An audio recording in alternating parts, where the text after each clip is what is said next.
It is 5:30 p.m. Welcome to the special work session of May 5th, 2026. I'm happy that you're all here. It's a beautiful day outside, but we're going to spend it inside together.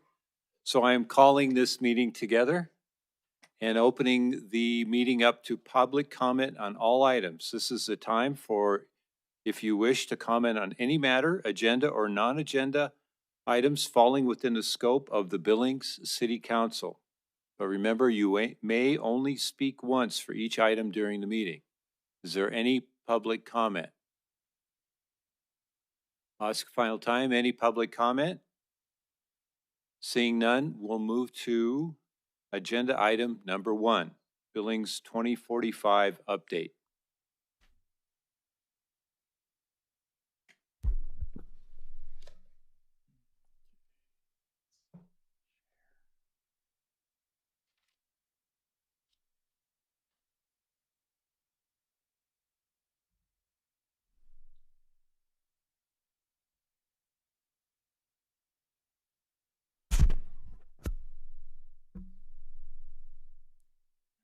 Okay.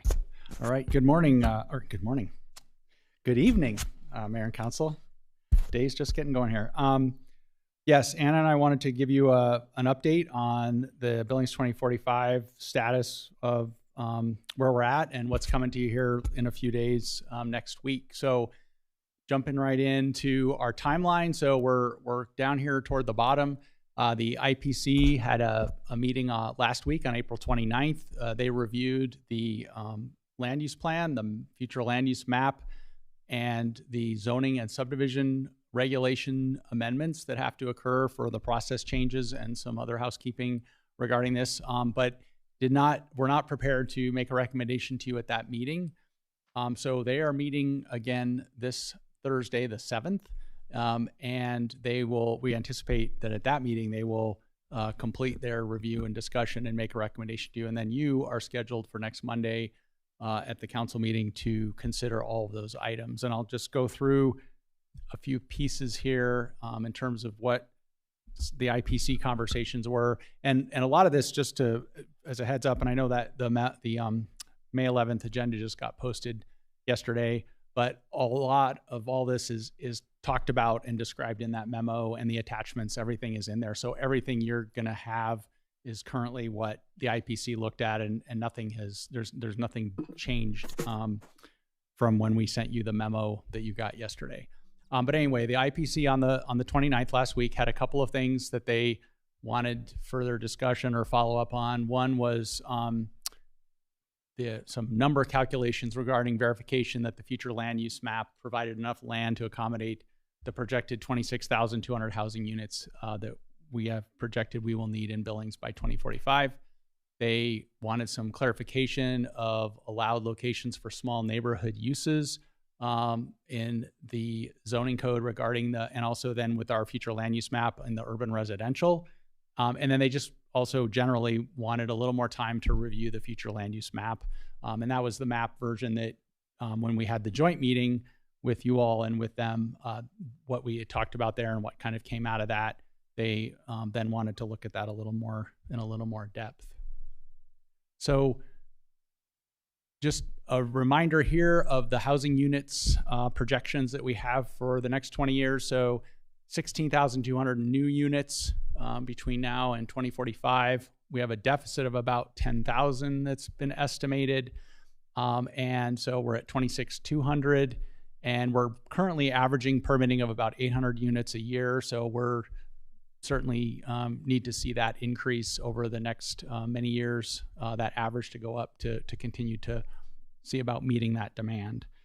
So that's important in terms of looking at this chart, which gives you the calculations that we did. So one of the things with the land use plan that was required is for us to look at housing, retail, office, and industrial, and the needs in the next 20 years, and whether our future land use map with the different use categories can accommodate those needs. And so you'll see the bigger calculations up on the big chart on the screen, and then down in the right corner, you'll see what is needed per calculations that our economic development analysts did for us as part of this process.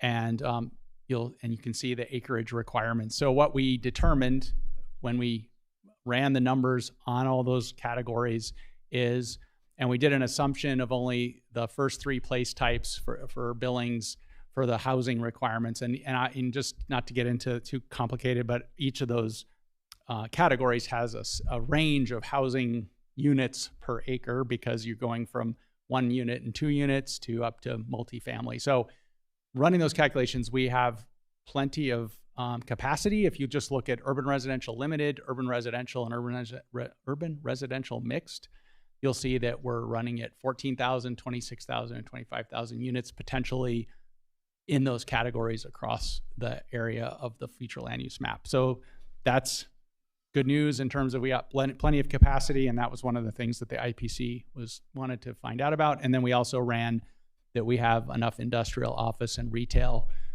to accommodate those needs over the next 20 years as well.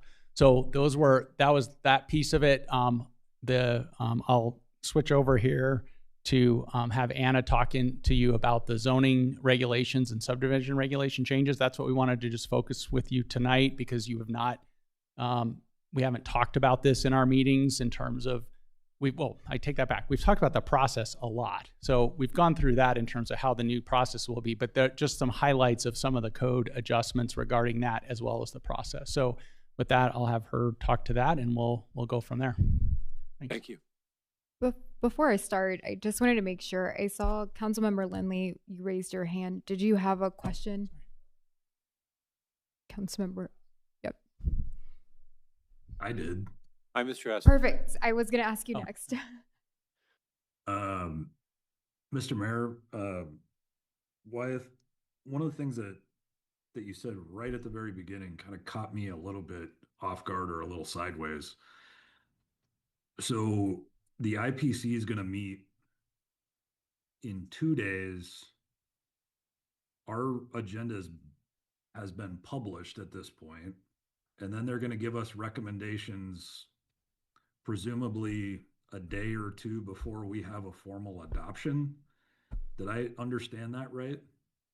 Councilmember Aspenleiter and Mayor and Council, yes, that is correct. What we will do is after their meeting on Thursday, we will send an email to you outlining their action and anything additional besides what we're talking about tonight that they've already brought up, if anything. There were just those 3 items that they had questions on or wanted to discuss further. So you've got those in your memo, and we will hear from them obviously on Thursday if there's anything beyond that. But yes, we will send that to you on Friday morning with that information, what their recommendation is, again, assuming that they've made a recommendation, and then that will be available to you then when you have before the meeting, and then on the meeting on Monday. So we continued with the agendas and the schedule as is, knowing and noting in the memo to you that the IPC had delayed that action.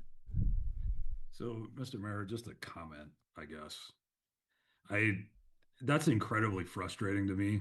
I mean, we've all been at this for months, and we've done numerous special sessions to speed this process up, to get comfortable with it. Our schedule has not changed. Your schedule has not changed.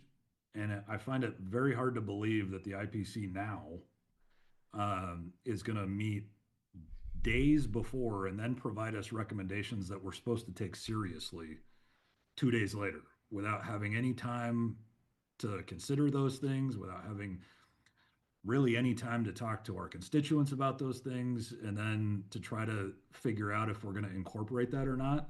Like that's hard for me to even take seriously, frankly. And it's frustrating that that's even being requested. I mean, that's Bush League at best at this stage of the game.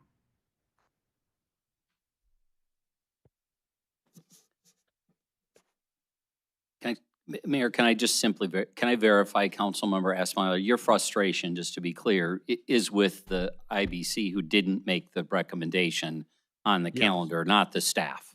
No, my frustration is not with Wyeth or Anna. My frustration is with the IPC. I mean, this is this is a joke, frankly, that, we've all been putting the time in, and now you're supposed to give us recommendations. You didn't hit your timeline, and now you're going to give it to us with limited to no time to consider, to talk to our constituents, and then you're going to want to be taken seriously. I don't see myself taking that very seriously, frankly.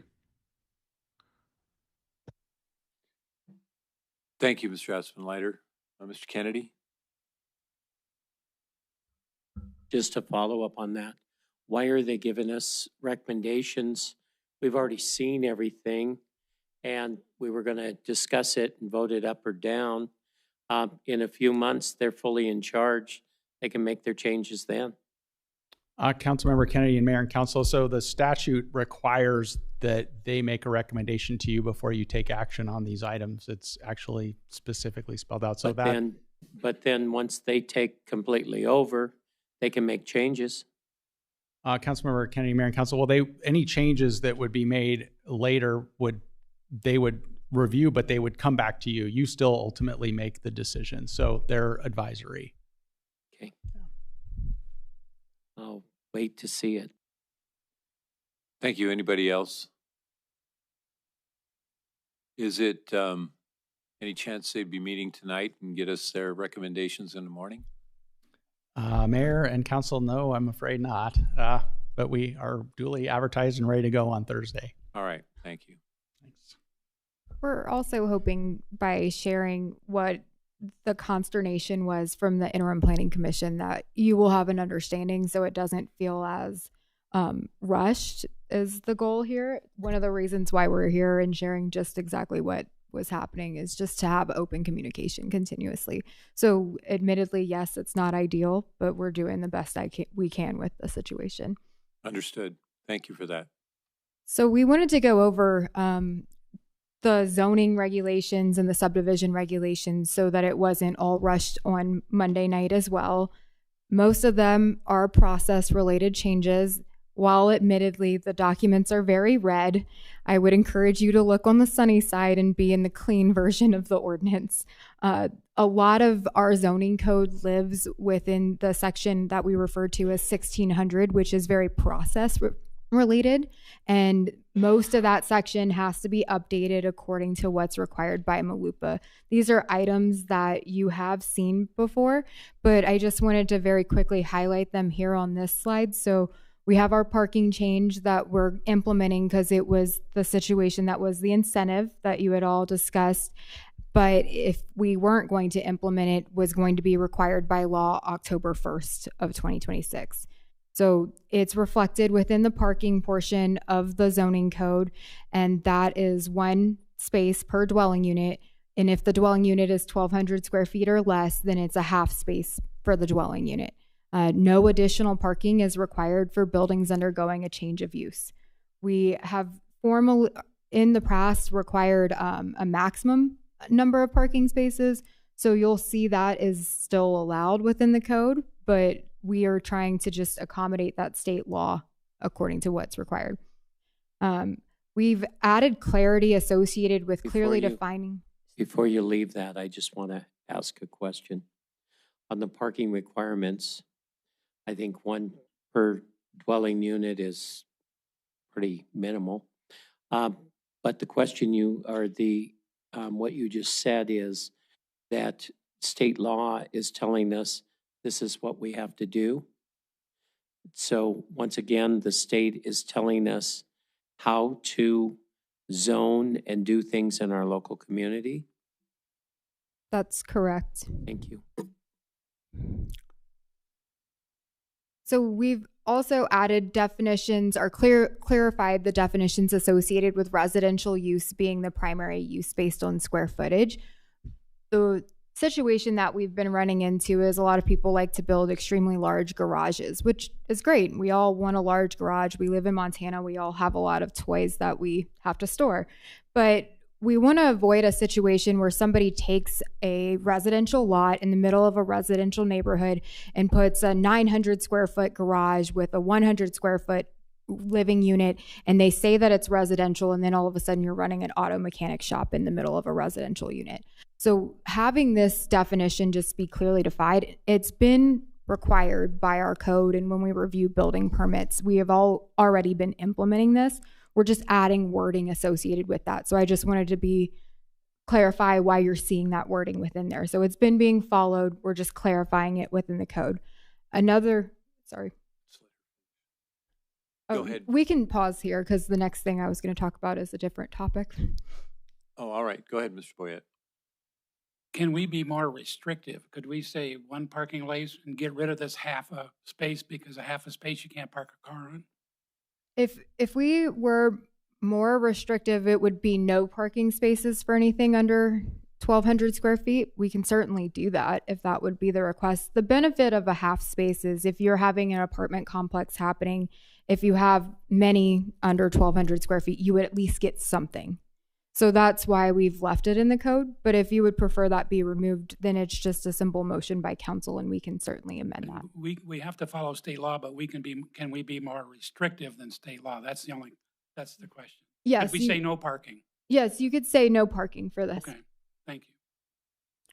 So temporary use type 4 is an item that we haven't discussed with the council before. What this is a new temporary use based on some conversations that we've had with food truck vendors in the city. There has been a desire, currently food truck vendors have been classified under what we call a temporary use type 2, which requires them to renew their licensing with the planning division every 90 days. That's pretty quick. It's not realistic of how quickly we would want to see somebody coming into our office. What the temporary use type 4 does is it allows them to renew their license once a year, which aligns with Riverstone Health as they're getting their mobile permitting and clarification on their environmental and everything else that they need for health and food safety standards.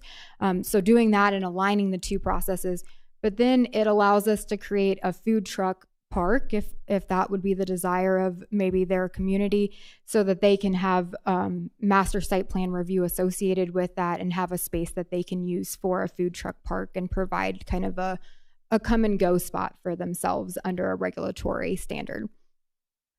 The last 2 or 3 bullets there are associated with the items discussing with the interim planning commission. So right now there is new language associated with neighborhood mixed use in the code.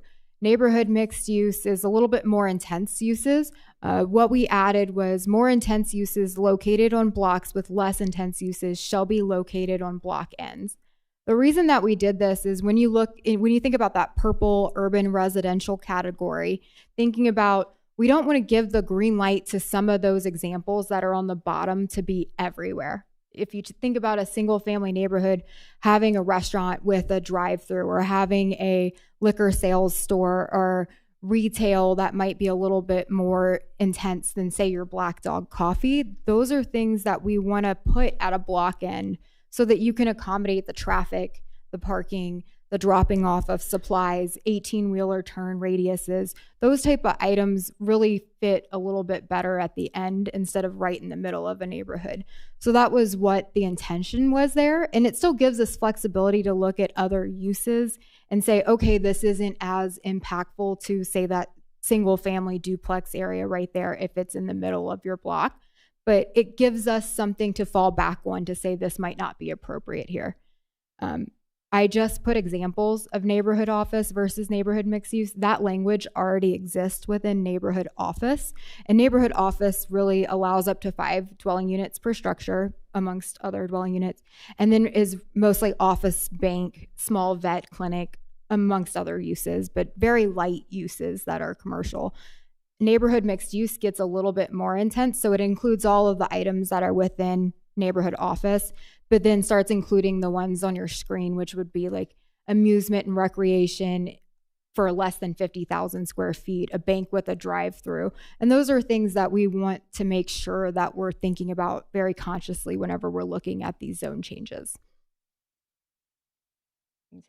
Just briefly, so just to clarify further, I guess, from what Anna just laid out. So what part of the discussion that we had with the IPC was a concern of and I didn't explain this very well at the very beginning, but in the urban residential, that they were concerned about limiting certain low intensity uses that like not letting them be allowed like in a mid block or let's say in a mid by an alley or something like that, and the Black Dog Coffee up on North 10th was the example. And so part of this is to say, yeah, okay, that makes sense, but we still want to have a little bit of ability to discern between that and something that is more intense and really could just be at the end of the block. And you're talking about the end of the block, so you're still, I mean, you're very close, but it gets some of that more intensity just on the edge of a block versus in the middle. But this allows that to still be possible and allows the IPC's desire to have that flexibility. So that was how we got through sort of this, and then are reviewing with them the actual uses that Anna just described. Yeah, and the end of a block doesn't mean not in the neighborhood. If we're looking for that integration, it just simply tries to accommodate for better design practice is all. Okay. So just wanted to put on the screen the reminder of the noticing requirements, which you'll see within that section 1600. Those types of applications will still be noticed all the way through July 1st of 2027 or June 30th, 2027. For the radius associated with that, we'll still put a sign on their property and we will still advertise this in the newspaper for 2 times. This is a zone change flow chart. We plan to share this with the development community and upload it onto our planning division website just so that people don't have to not have a guide to get through the process. And so this would be what it would look like prior to July 1st of 2027. And this is what it looks like after July 1st, 2027.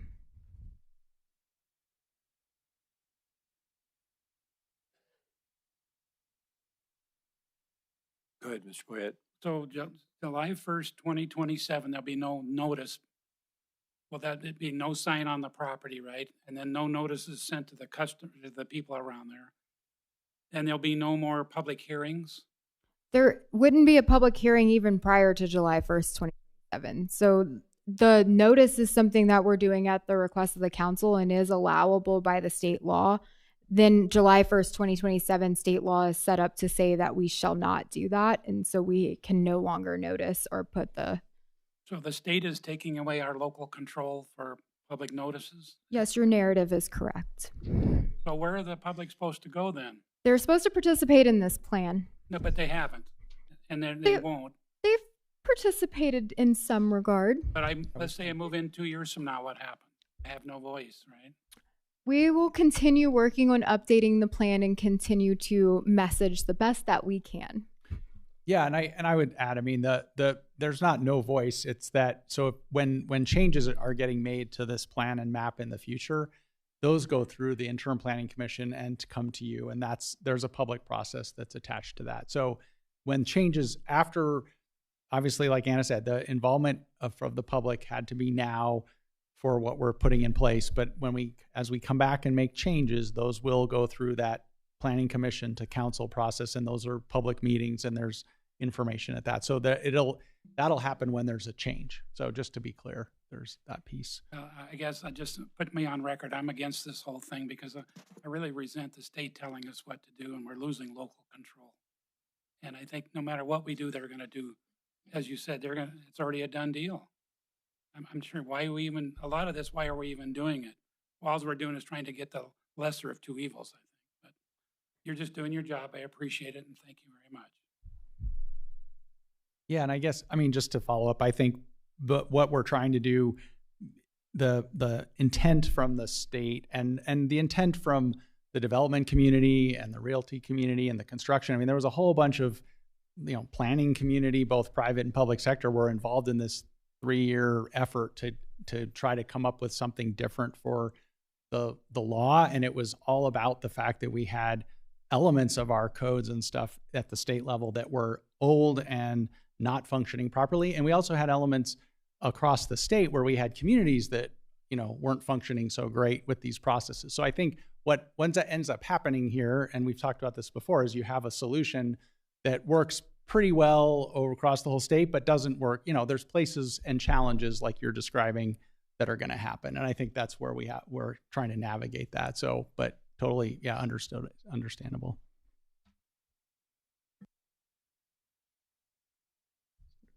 Subdivision regulations. Major changes that you're seeing are in section 300 of the subdivision regulations, where we had multiple different types of subdivision. Now there is just subdivision or exemption from subdivision, which doesn't typically come in front of the city council.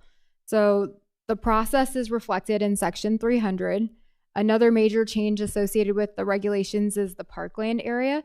We're going to continue requiring parkland dedication the same way that we do right now, but we've added phrasing associated with not exceeding 0.03 acres per dwelling unit, which is a reflection of what is within the Montana Land Use Planning Act.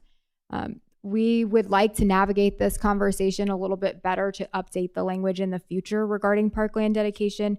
There's just not enough time to have those type of conversations with a meaningful way that it might impact our development community. There's often times that we're looking at, 67 lots, but 167 dwelling units. And we want to be sure when we pick a number associated with a dwelling unit dedication that we're not going too far in regards to that and losing that land associated with it, or requiring a parkland or cash in lieu contribution could be very impactful in that development. So we've just added temporary language with the understanding that we will come back and navigate this a little bit better in the future. Parkland is not required for land proposed for subdivision parcels larger than 5 acres. It's not required for non-residential subdivisions, which has been the case in the past as well. And it is not required for one additional parcel that is created. So any other type of subdivision will require a little bit of a parkland dedication going forward. Ms. Shaw. So I have a question on this. So you're saying any subdivision larger than 5 acres is not required to dedicate parkland? With lots larger than 5 acres. Oh, I apologize. Okay, thank you. Okay, so there is process changes within how we do our subdivisions. Right now, a typical subdivision would require what we call a pre-application meeting, where the developer or landowner sits with multiple different departments and they go over what their desire is and they get a good idea of what is happening or what is required, and they then submit an application after completing that. The process now indicates that pre-application meetings are optional for items.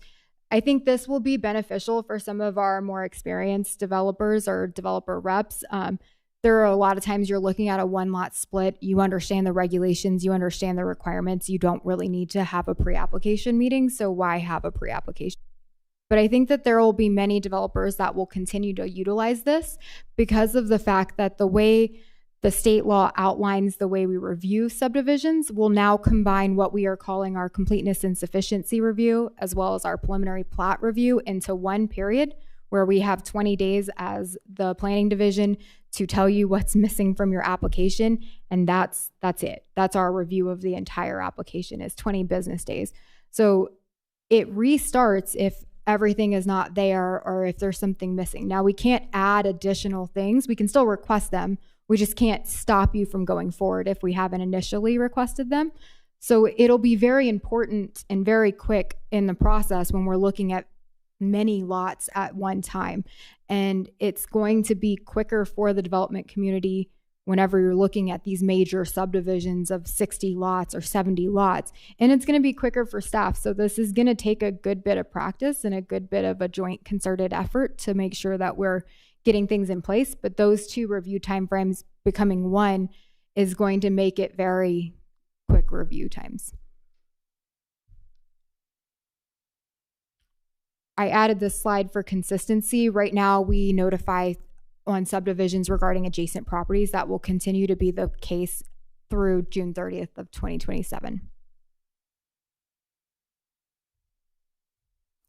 This is the preliminary plat process prior to July 1st of 2027. It basically iterates that the pre-application meeting's optional. You get the 20 business days for the application. And does it meet it? If so, we're going to provide notice to the public. If it doesn't meet it, we're going to ask you for additional items. Then if the public comment comes back well and there's nothing that hasn't been analyzed with the plan and the map, then you're approved. We have to approve it within 15 business days. So this is an extremely quick time frame to get through. But just having a visual reference that we're going to be sharing with the development community was our intent here. After July 1st, 2027, that time frame gets even tighter. The only time you would go out for public comment is if something is not aligned with the regulations or not aligned with our plan and map. That's all we had for you tonight. Questions? Dr. Nicholson? Yeah, I understand that the impetus for this was the lack of affordability of housing in Montana, and that's the case, is it not? That's correct. Yeah, and Governor Gianforte championed this and called this law the Montana Miracle, and it was designed to fast-track housing and reduce the cost of housing. Part of that is helping developers have a swifter runway to getting their work started and done. Am I correct in that? Yes, sir, that is correct. So I think developers are frustrated frequently with having a lot of meetings and having land idle is costly to them. And the point with this whole process was to do now what we would normally do later, right? So that we determine what uses of land is appropriate. So, thank you. Ms. Shaw? So I understand the pushback from council on the lack of local control. I remember Wyeth talking about this at the legislative committee as this bill was going through. My question to you is, what happens if you have 6 council members that say no to this? What is the penalty from the state? Because this is a state law that we are required to implement. Councilmember Shaw and Mayor Council, I'll defer to legal. I would say I'm not sure right away what that would be. I can tell you, I'll just add before Jessica McKee speaks, but we are scheduled to speak to the Interim Legislative Local Government Committee on May 28th. And they're asking us all, and we've got all the communities from across the state are in 2 different hearings in front of them that day. How's it going? What did you do? Where are you at? So we're going to have a pretty good sense, I think, there if for some reason we go up and say we don't have it adopted. I'm not saying that's where I'm at. I think it's important for us to understand that. Sure. Yeah. Good evening, everyone. Jessica McKee with the City Attorney's Office. Councilmember Shaw, was your question what would happen if the council decided not to pass MALUPA? Yes. Well, I can say MALUPA is a state law, and under the Supremacy Clause, the city is required to follow state laws. We could choose not to adopt these ordinances as required by state law in a move toward anarchy, I suppose, but it is not optional. I just wondered if there's anything in the bill that's specific about what would happen to a city that says no after having gone through this process, because whether we like it or not, it has been mandated by the state. Yes, Councilmember Shaw, there is no specific penalty in the state statute, but it is a requirement, and I would not, as council, advise that we violate state law. Thanks. Mr. Pittman? So just following up on that, I mean, it's just, why are we voting on it? Why aren't we just being told, here's what it is, give our recommendation, and well, why are we being put in the position of actually accepting this? That's the first one. And then second, we had a little discussion there about parks, and we actually have the Parks Department. How much of a participation have they had in this discussion? Councilmember Pittman, I think I can answer the first question. Okay. I am here as messenger. I did not pass the law or make the law. And I think that's a penalty might make sense, but I don't really have an answer to that. But that is the position we are in, nonetheless. And I will defer to Anna on the parks issue. The parks requirement stays the same, and parks was involved in the way that parks dedications are in the current regulations. The only difference is that we're adding the dwelling units not to exceed the 0.03 acres for dwelling units, and saying we'd like to circle back to this and have a meaningful discussion so that we can navigate the way that state law says not to exceed it with dwelling units. Mr. Kennedy? I think it's another state grab. It's taking away local control. I'm really saddened that our staff went up and supported it. And I'm not going to vote for it. So if the state wants to take it over, so be it. But it's not going to get my support. Thank you. Anyone else? I do have a question on the ordinance.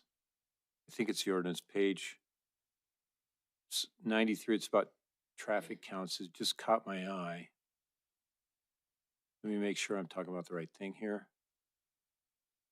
No.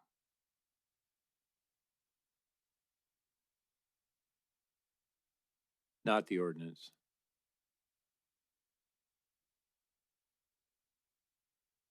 Maybe it's the red line of the zoning amendments. This is hard to see. Excuse me.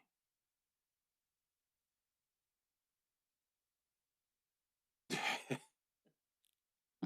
might make it harder. Mayor, while you're looking at that, can I ask her another question? Yeah, please do. So going back to if 6 of us say no, does this still go into effect because it's state law? Councilmember Pittman, what the law requires is that we pass an ordinance consistent with the state requirements. We are required by law to do that. But if the supremacy says it trumps no matter what we do, why wouldn't we just let that happen? The state law does not create local zoning ordinances, so it would just invalidate, arguably, our current ordinance with respect. I'm sorry? That was him. Okay. I'm not wearing my glasses either, to be clear, so I didn't know where the noise came from. But they are. So we want to be able to craft these ordinances. Our staff is very dedicated. We've had a lot of eyes on this. It is a requirement. We would advise that the council adopt that ordinance that we've crafted rather than wait to default to state law. Because if we wait and default, then it could be just the blunt hammer. Is that what you're saying? I never considered that the city would violate the state law, so I honestly don't know what would the exact consequence would be, but respectfully. All right, thanks. I can say that there is some benefit to the plan and the map following council. We had a lot of meetings with the city council members and a lot of discussion regarding the mapping of the future uses. Our designations within our code are exclusive to the city of Billings. So while we wouldn't have something in place following the state law, and I'm not the attorney, I do think that there are some benefits to having the code readopted under this and having a code that is exclusive to Billings. It's not like every other city. Missoula has their own code, they have their own designations, they have their own map, they have their own plan.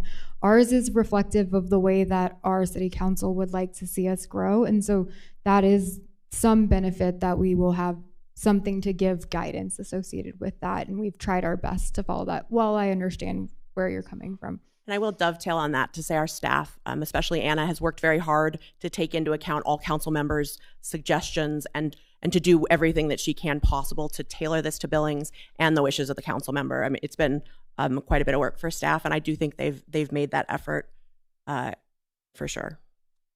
And that's the piece I would add, Mayor, is that I know we don't like how prescriptive the state is being in this case, right? We would prefer complete and total local control. I've advocated that my entire career. We wish we had it for taxes, zoning, land use. We're a self-governed city. The state is nosing in much more aggressively in these areas, and it's not unique to Montana. The same thing's going on. I'm not excusing it. But you still are making choices at the local level, as Anna just outlined. So if you choose not to do that, then I don't know what the blunt hammer looks like, but I don't want to know what the blunt hammer looks like, because it is still yours in more of a, maybe a government teacher would say you're being more of what? It's a republic, not a democracy. And you are being elected to make these decisions, and they're assigning, they're controlling some, and they're assigning some to you and taking some away from you and us. That's just the reality of where they're at right now. So Go ahead, Mr. Kennedy. Oh, go ahead, Mr. Lindley. Thanks. Yeah, Bill just keeps an eye on me for everybody. First of all, I just wanted to say, which I think everybody up here feels this way. I mean, I want to commend the staff on the work done, because this was in a tremendous amount of work. I appreciate the time you spent with each individual ward. I think that was great. I have some of the same reservations, I think, as a lot of council members about things like no public notice. That does not feel right to me at all. But I do think it's interesting we're having this discussion on an election day. So I guess I would just say the legislature's coming.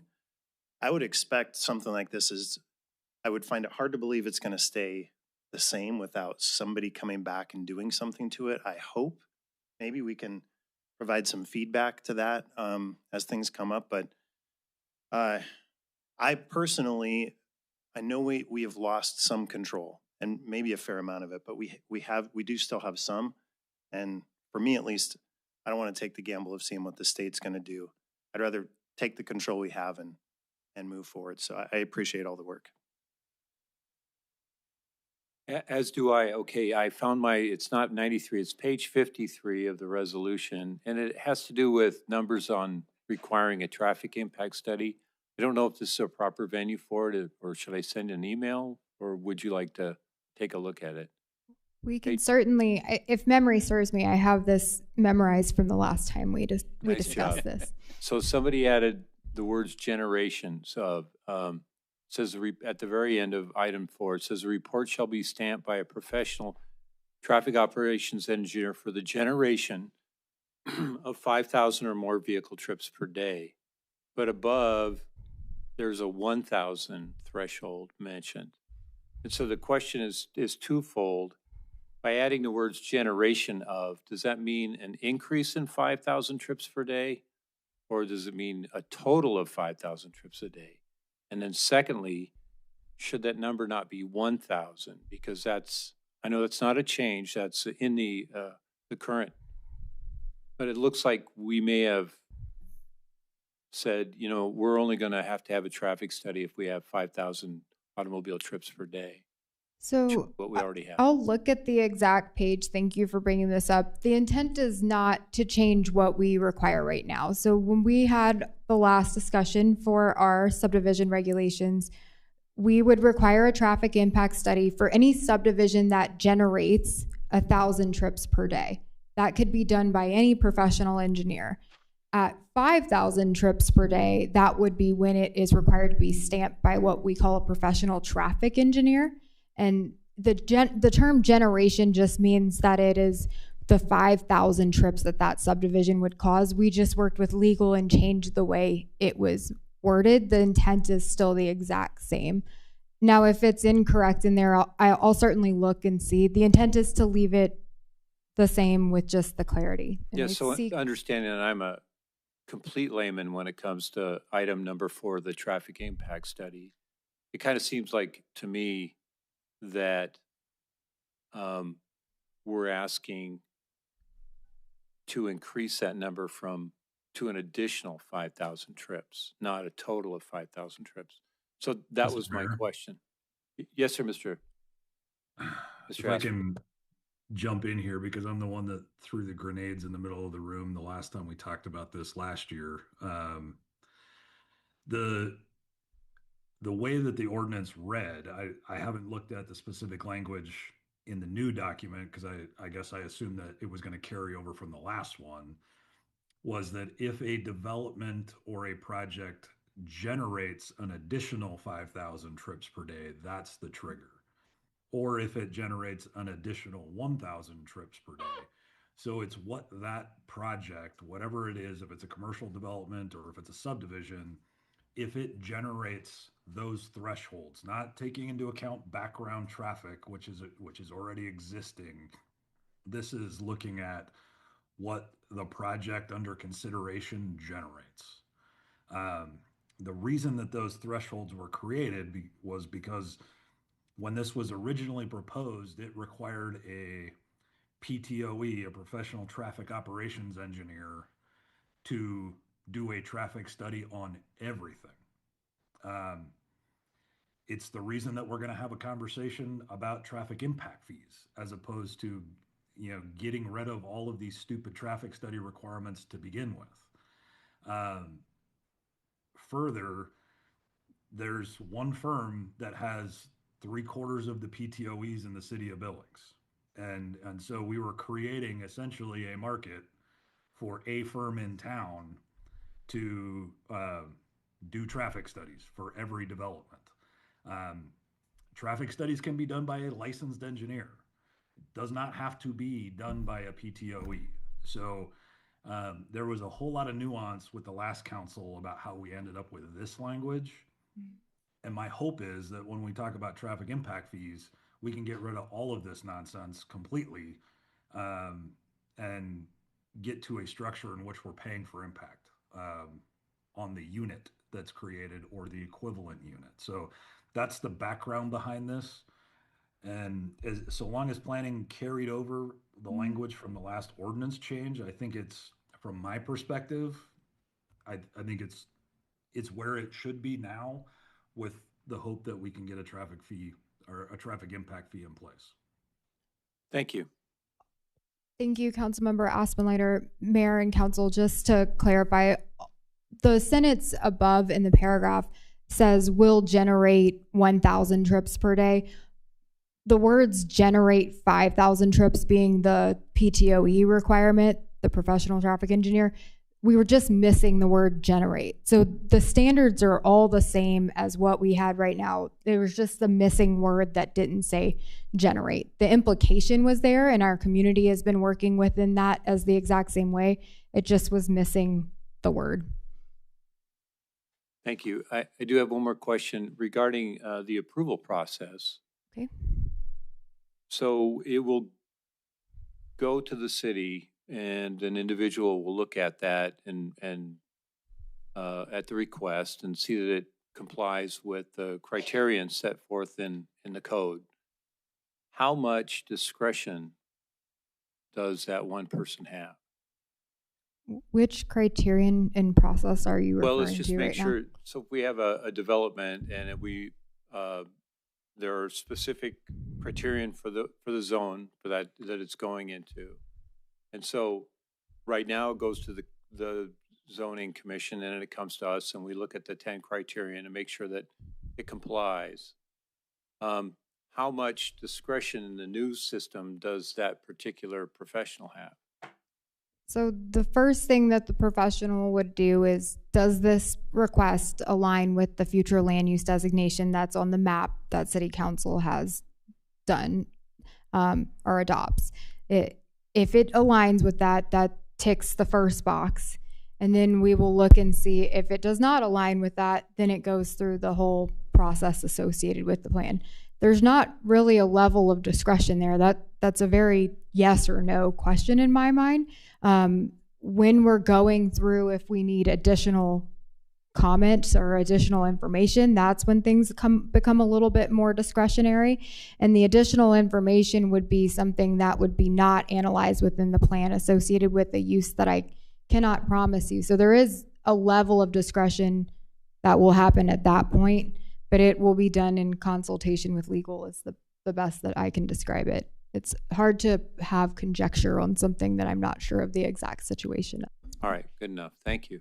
I'll just add really briefly. The other piece of that is that we're still going to be internally analyzing the proposals as Anna described, but also engineering is still going to be involved, looking at the transportation network and the impacts for that. And we're going to be looking at how it fits in with other infrastructure for the city. So those things are still going to be happening like they do now. We're going to be referring to those and looking at those to just like we have today. So there's multiple parts there. All right, thank you. Anything else for our presenters? Thank you, too. Appreciate it. Thank you. All right, we'll open the meeting up for public comment on agenda item 1. Is there any public comment on agenda item 1? Seeing none, we'll move on to agenda item 2. Fiscal year 2027 departmental budget presentations.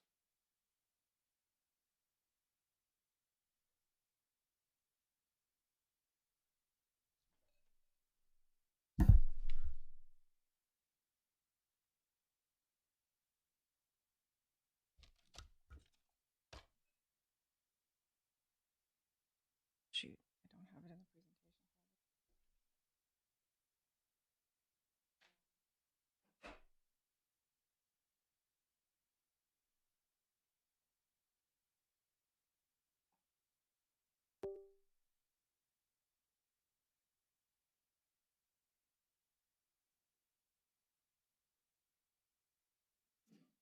Want to switch order? You want to switch order?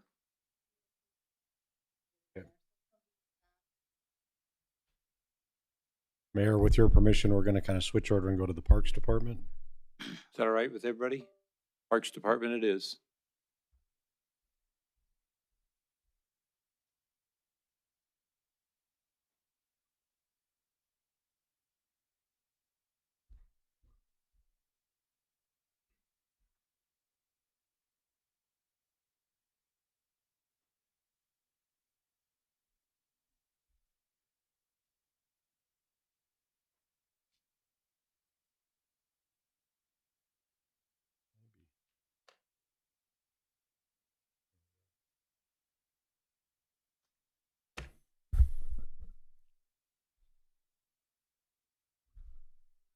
Good evening, Mayor and Council.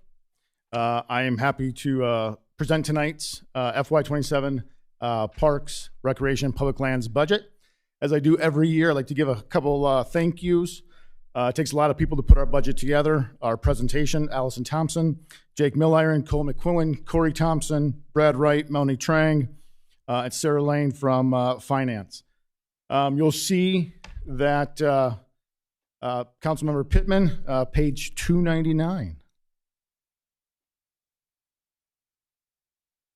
So as with last year, I proposed that we follow a very simple equation, but an equation that is quite effective.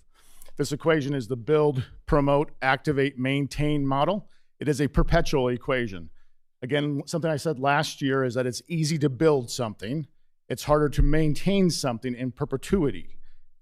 We have to have the mindset that if we cannot with ongoing intentionality maintain something, then we have to have the conversation of, is it the right time to pursue said project? With this new model, I'm going to share a few things with you this evening that really put it into perspective. But I'd like you to think about this model as we go forward. As with last year, one thing we started within the department is identifying our own priorities. Now, these priorities are our priorities. These are not necessarily council's priorities, administration's priorities, user group's priorities. These are our priorities. The new big things on here that you can see from last year is the property disposition next steps. We will revisit this conversation in the fall of 2026, if not a little sooner. Additionally, something that's not on here that will also come before you all in the fall of 2026 is a proposal of how we best access and maximize cash in lieu money for different projects throughout the city. Big project on here is complete the LWCF conversions. Again, we've been working on that at Wilson Park, but we have also those designations at Amond and Castle Rock. If doable, I'd like to make sure that we can get all of those removed from those aforementioned places and put into one designation out at the reservoir. As with last year, or with this year, strategizing our current unfinished projects and the ones we propose to do this next year for capacity awareness remains crucially important. You'll see that we're going to look at it a little differently because we have different strategies this year, even from when I started with the department a little over 13 months ago. Before we get into some of that, a lot of accomplishments have happened throughout this year in our different divisions, starting with the rec division. Building rentals, 311 of those. Shelter rentals, 377. Park permits, 151. Stage rentals are up 27. Rec programs, 7,471 people participated in those programs. That's about 1,200 more than last year. Our Rec 2U program, previous high was 1,348 participants. We're just under a skosh of 3,400 participants in that program. We continue to see more and more families and individuals utilizing our green spaces, our open spaces, developed and undeveloped parks, natural lands, which is quite impressive. We could say that we had the increase because of COVID. Well, that was years ago. These numbers still remain. Later on in this presentation, we'll talk about the Placer AI and the data that we utilize to kind of see how active our parks are. At this time, I'll ask you to think of a question here or I'm going to ask you a question. I want you to think of a number, and we'll go back to it, is in our locations throughout Billings, this is our natural parks, our trails, our developed parks. I want you to think about how many possible users, visitors, visited those spaces in the last 12 months. We'll get to that toward the end of the presentation. Parks, on the other side, the maintenance side of the house, they did a lot these past 13 months. To date, we cleared out 26 projects. We're looking at another 6 projects to be completed by June 30th of this year. Our entire CIP project list will be completed this year. It's been a minute since we completed out our CIP projects in any given year. We were averaging about 3 to 5 project completions a year. So this side of the house has really been intentional about timelining, benchmarking, prioritizing, getting things done. And I think they should be applauded for that. But we're not just looking at the projects to get completed. We're also looking at how can we maximize dollars in every possible way. This comes through something as silly as toilet paper at our restrooms. Is there a better contract out there? Well, there was, and we saved $2,500. Doesn't sound like much, but it's one of dozens upon dozens of examples that when collated together, it makes a meaningful impact for my department and for the taxpayers. The cemetery and forestry also had a lot of accomplishments throughout this year. As I mentioned last year, with the forestry, we're strategizing on how to best mitigate the emerald ash borer as it comes through. This will be kind of like a train wreck in slow motion, if you will. It won't be noticeable at first, but down 3, 4, 5, 6, 7, 10 years down the road, you'll see that our urban forest or our canopy will be depleted because of this. We have about 40% of our urban forest is ash trees. We expect to lose at least 50% of those. So we're going to be a little more proactive over the next couple of years and thin that out a little bit, plant different trees, and just kind of be ready for this. You'll see when we get to the expenditures, that's one of the new FTEs that I will discuss briefly. On the cemetery side of things, that picture right there on my left, we have new entrance signs that we celebrated the installation of those. We expanded section 15 of the cemetery recently. Irrigation, hydro seed. Again, instead of going out, we did that all in-house. That was about a $5,000 savings. Again, a bunch of little micro wins, but they come together and they make a very big impact for the department.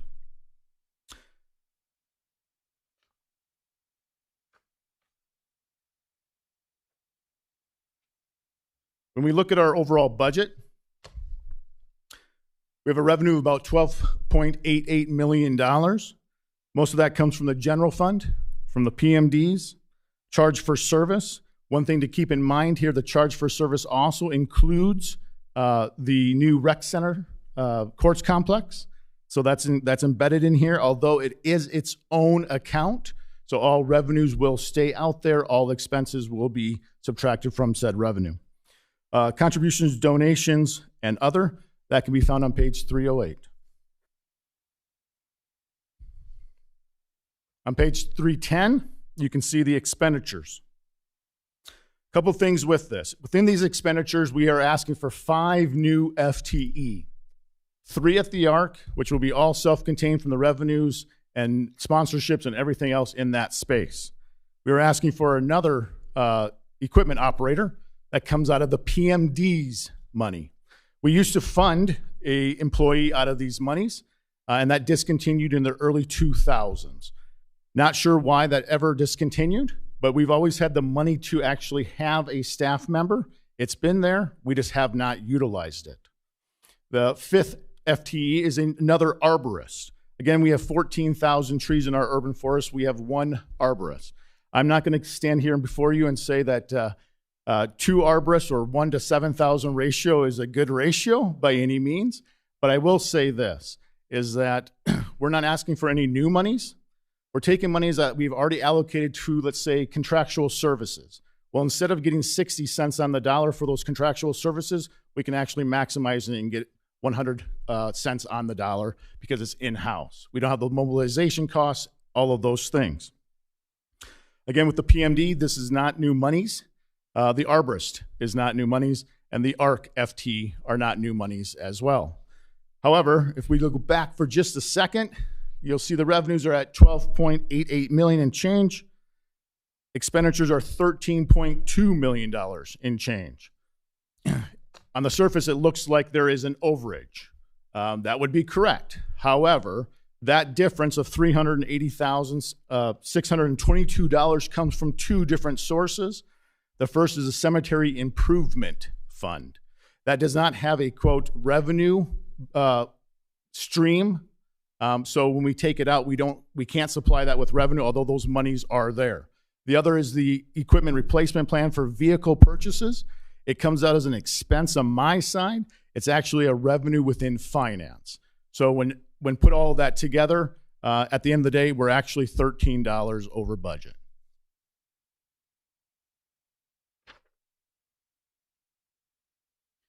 Going forward with capital this year, we have some big projects and we have some important projects.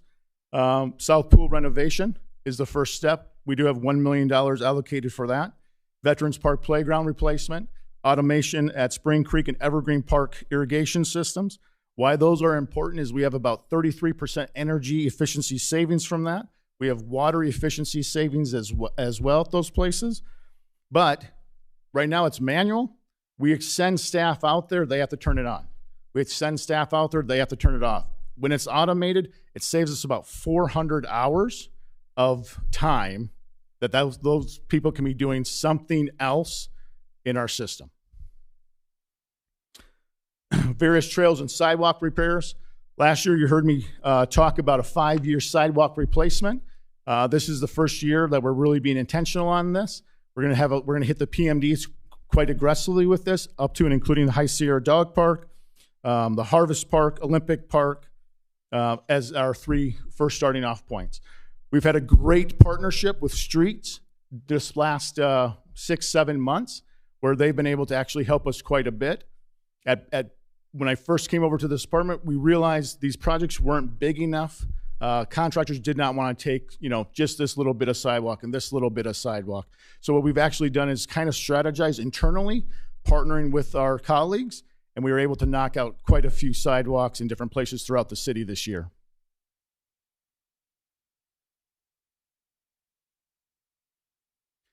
You've all heard me talk about the Amen Recreation Center courts complex quite a bit as of late. One thing I'm happy to report is we are ahead of schedule and still under budget. So everything is going swimmingly out there. We anticipate that users will be able to interface with court rentals soon. We want it to be June 1 when that can happen. Court rentals, tournaments, things of this nature. As you can see, you just heard me talk about the MOU and the resolution last week. The advisory board is ready to be advertised. Tournaments, court rentals, all of those regulations, contracts, things of that are being finalized. Our operation policy is being finalized with legal. Our website's under development right now, ready to rock and roll by June 1. And then, of course, our advertising and sponsorships continue. We've had a lot of great success. I would be remiss of me if I didn't say, if interested out there listening to this presentation, give me a call.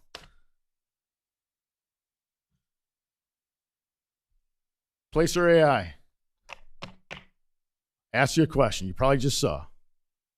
How many people do you think have visited us in all of our spaces in 12 months? Rather than having you actually answer that question, 4.4 million. We've had 4.4 million visitors in our 128 geo-fenced spaces. Now, these are not just people walking through our parks. Our average dwell time is 61 and a half minutes. People are using our spaces. Again, that's what we want. We want the public in there. We want families in there. We want sports teams practicing in there. The more things are activated, though, the more expensive they are because that's more to maintain, okay? And this is really great because now with Placer AI, one of the things that we're gonna do is we're actually gonna look at places so that we can optimize our maintenance schedules.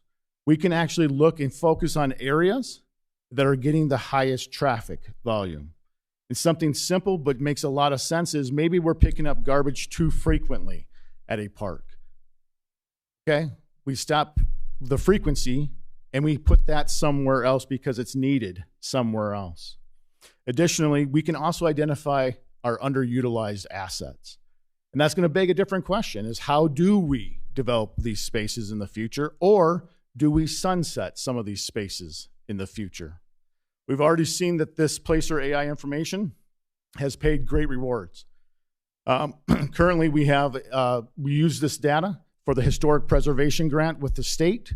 If we get that grant and we use it for South Pool, that's $350,000 that we put in for. Just recently, I'm happy to report, we received $171,488 with a grant 2 weeks ago from Mountain America Federal Credit Union. We use this data as part of our narrative. They were quite impressed with this data, how we're using this data. I think it would be foolish of us not to really lean into Placer when it comes to grants. How can we maximize this information? Additionally, we can spew numbers. That's one thing. It's the story behind it. It's the importance of that space behind it. I think you all know me well enough. I'm not shy about telling a good story. So with this, it just makes our department that much more equipped, ready for those bigger asks for projects such as South Pool.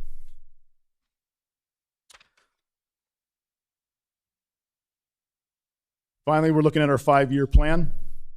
In FY27, you're going to look that there's a zero there. Our expenses actually fell $152,000 and change this year from last year. My park superintendent, Cole McQuillan, I asked him to do one really, really hard thing, and that was to maximize the dollars on his side. And he did that. And not only did he do that, but we came to you with these 2 requests of new FTE on his side of the house without asking for any new monies at all. It's reallocating our monies. It's being more intentional with our monies. It's figuring out how to make all of our monies go further. Now, years 2, 3, 4, and 5, those are speculative right now. Right now, we have to see how the new courts complex will go. We're looking at potential wants and asks in the future. But at this time next year, I'll be able to provide you the data of showing here's what we did with what we were given, and I'll be ready for those asks next year. At this time, sir, well, maybe not. I would entertain any questions. I'm looking left. Ms. Shaw, then Mr. Boyette. Sorry, great presentation, Gavin. Also, Councilmember Aspenlighter has his hand up, Mayor. And Mr. Aspenlighter. I love the data. It's fantastic. Can't wait to see more of it. It's been lacking from parks for so long, and finally you're bringing numbers forward to council that we can use to make decisions, which is so incredibly helpful. 2 questions for you. One, so you've got in here, I was trying to look for it, but you've got $1 million for South Park Pool, but you're not talking about bonding the whole project this year. Is that accurate? Because I'm really concerned about that. Mayor and council, councilwoman, that's the big question, is how do we want to go forward? So I spoke of the aforementioned grants that we have, one for sure, one potential. Here's my opinion, is I believe that if you give me a year runway, we can raise more money for the capital aspects of this space. My goal would be to put in a $13 to $14 million pool there. There's a lot of interest in that. My foundation is interested in being part of this. Ultimately, though, that would be up to the 11 of you. I guess I'm just going to say it publicly. The reason I'm concerned is because we're looking at relying on TIF funding for that. And that is just always a topic that comes up at the legislature. They're always changing it, trying to change it, monkey with it. I'm very concerned about us getting into a situation where in a year, that money doesn't exist at all. And all we have is the 3 or 4 million you've managed to cobble together to beef up that public funding that we think we have a line of sight to. So I guess that's a conversation that we need to have politically, because that's my concern with it. So I guess I would just impress upon you that I would love more information about that, Parks' capacity to handle it, what the bonding could look like, even if it's going to take a year to get to construction. I'm not as concerned about that. I'm concerned about making sure we have that money, because we put so much work into getting that TIF expanded, in part to do this. Councilwoman, I would also say this is, I've talked to my team about this. If it would be the pleasure of council to move in that direction, challenge accepted. Okay, then I'll leave it at that, because I think we need to come back to it. Mayor, I have one more. You've done a remarkable job with the budget, in my mind, adding 5 new, quote unquote, new FTEs within your current budget. You're not asking for additional money from the general fund is kind of a miracle for Parks. And I think you've picked the right positions. I want to open the door for you, just if you want to talk a little bit about the history of Parks funding, because it's been very volatile over the years, and council's made decisions to pull back on capital projects to fund other departments and things like that. I just want the rest of council to have, especially the new people, to have an idea of how we've gotten to this point and the challenges that we might have to navigate going forward, because it's really important to the conversation of getting Parks on a stable footing. Mayor and councilwoman, so I'm going to give a political answer, and I don't mean to, is I've only had 1 year with this budget. You got to remember I was around the executive table in a much different perspective. Here is something that I will say to all of you that from my previous department that I oversaw is I want to plant seeds in all of your heads on what does it look like when you fully invest in me and my department. So we're looking forward.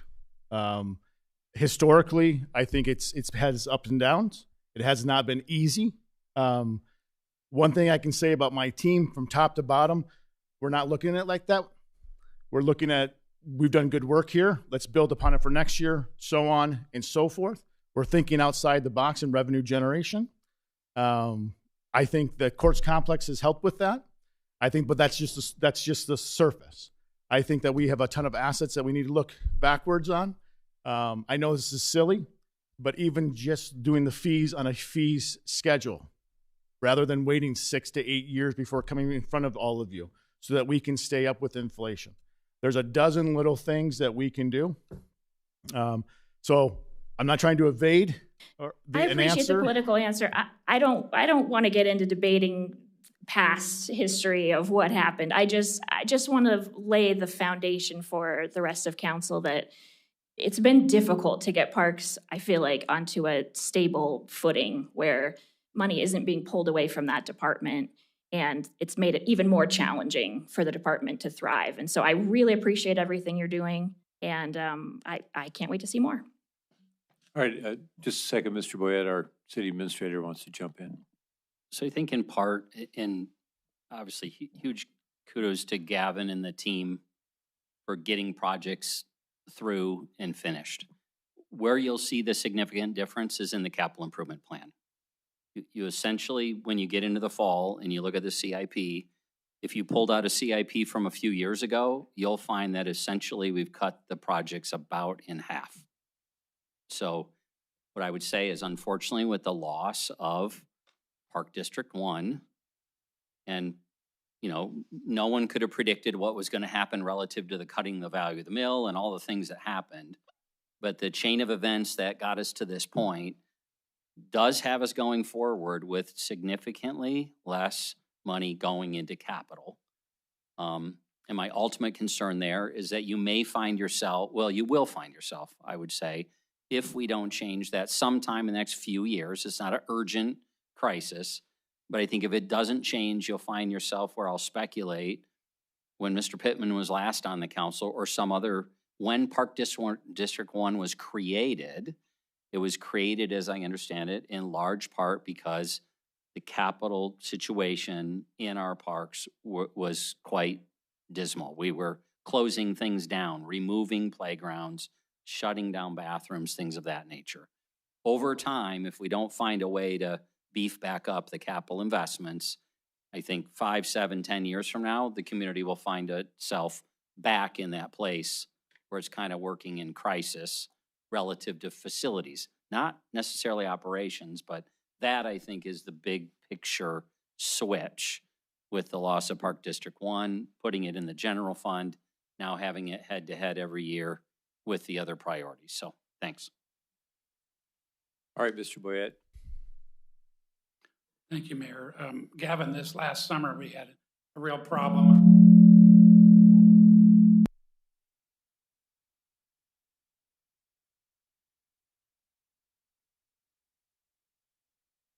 Is it better now?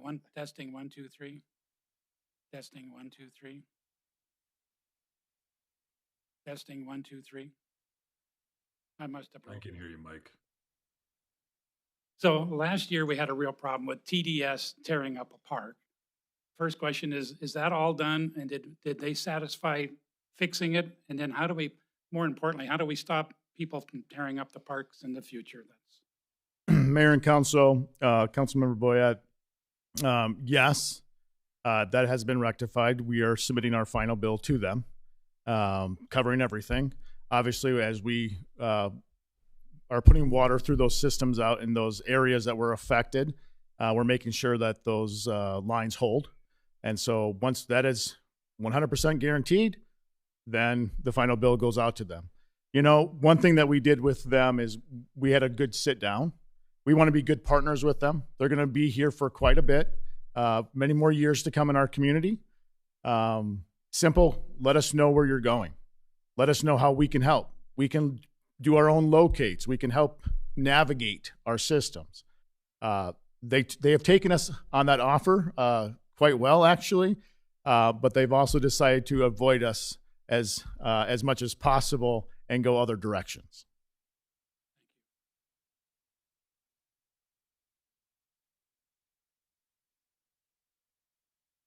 You can turn this all off. Mr. Aspenliner.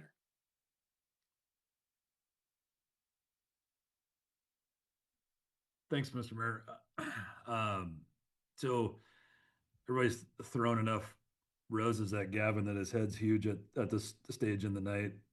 So I'm going to refrain from doing that to Gavin, but I do want to recognize his staff. And 2 years ago, for the last 2 years, frankly, I've been one of the harshest critics of the Parks Department and the way that it's operated, and critical of the lack of data and the lack of supporting information for decisions being made, and a myriad of things. And I am thoroughly impressed with the way that staff has embraced change and really latched on to a different direction in this department, and the effort and the work that they've put in to make these things happen is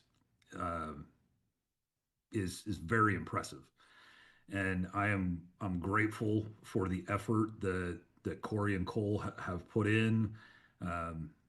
The quiet cemetery guy that just puts his head down and does his work, and for the life of me, I can't remember his name, and I apologize for that.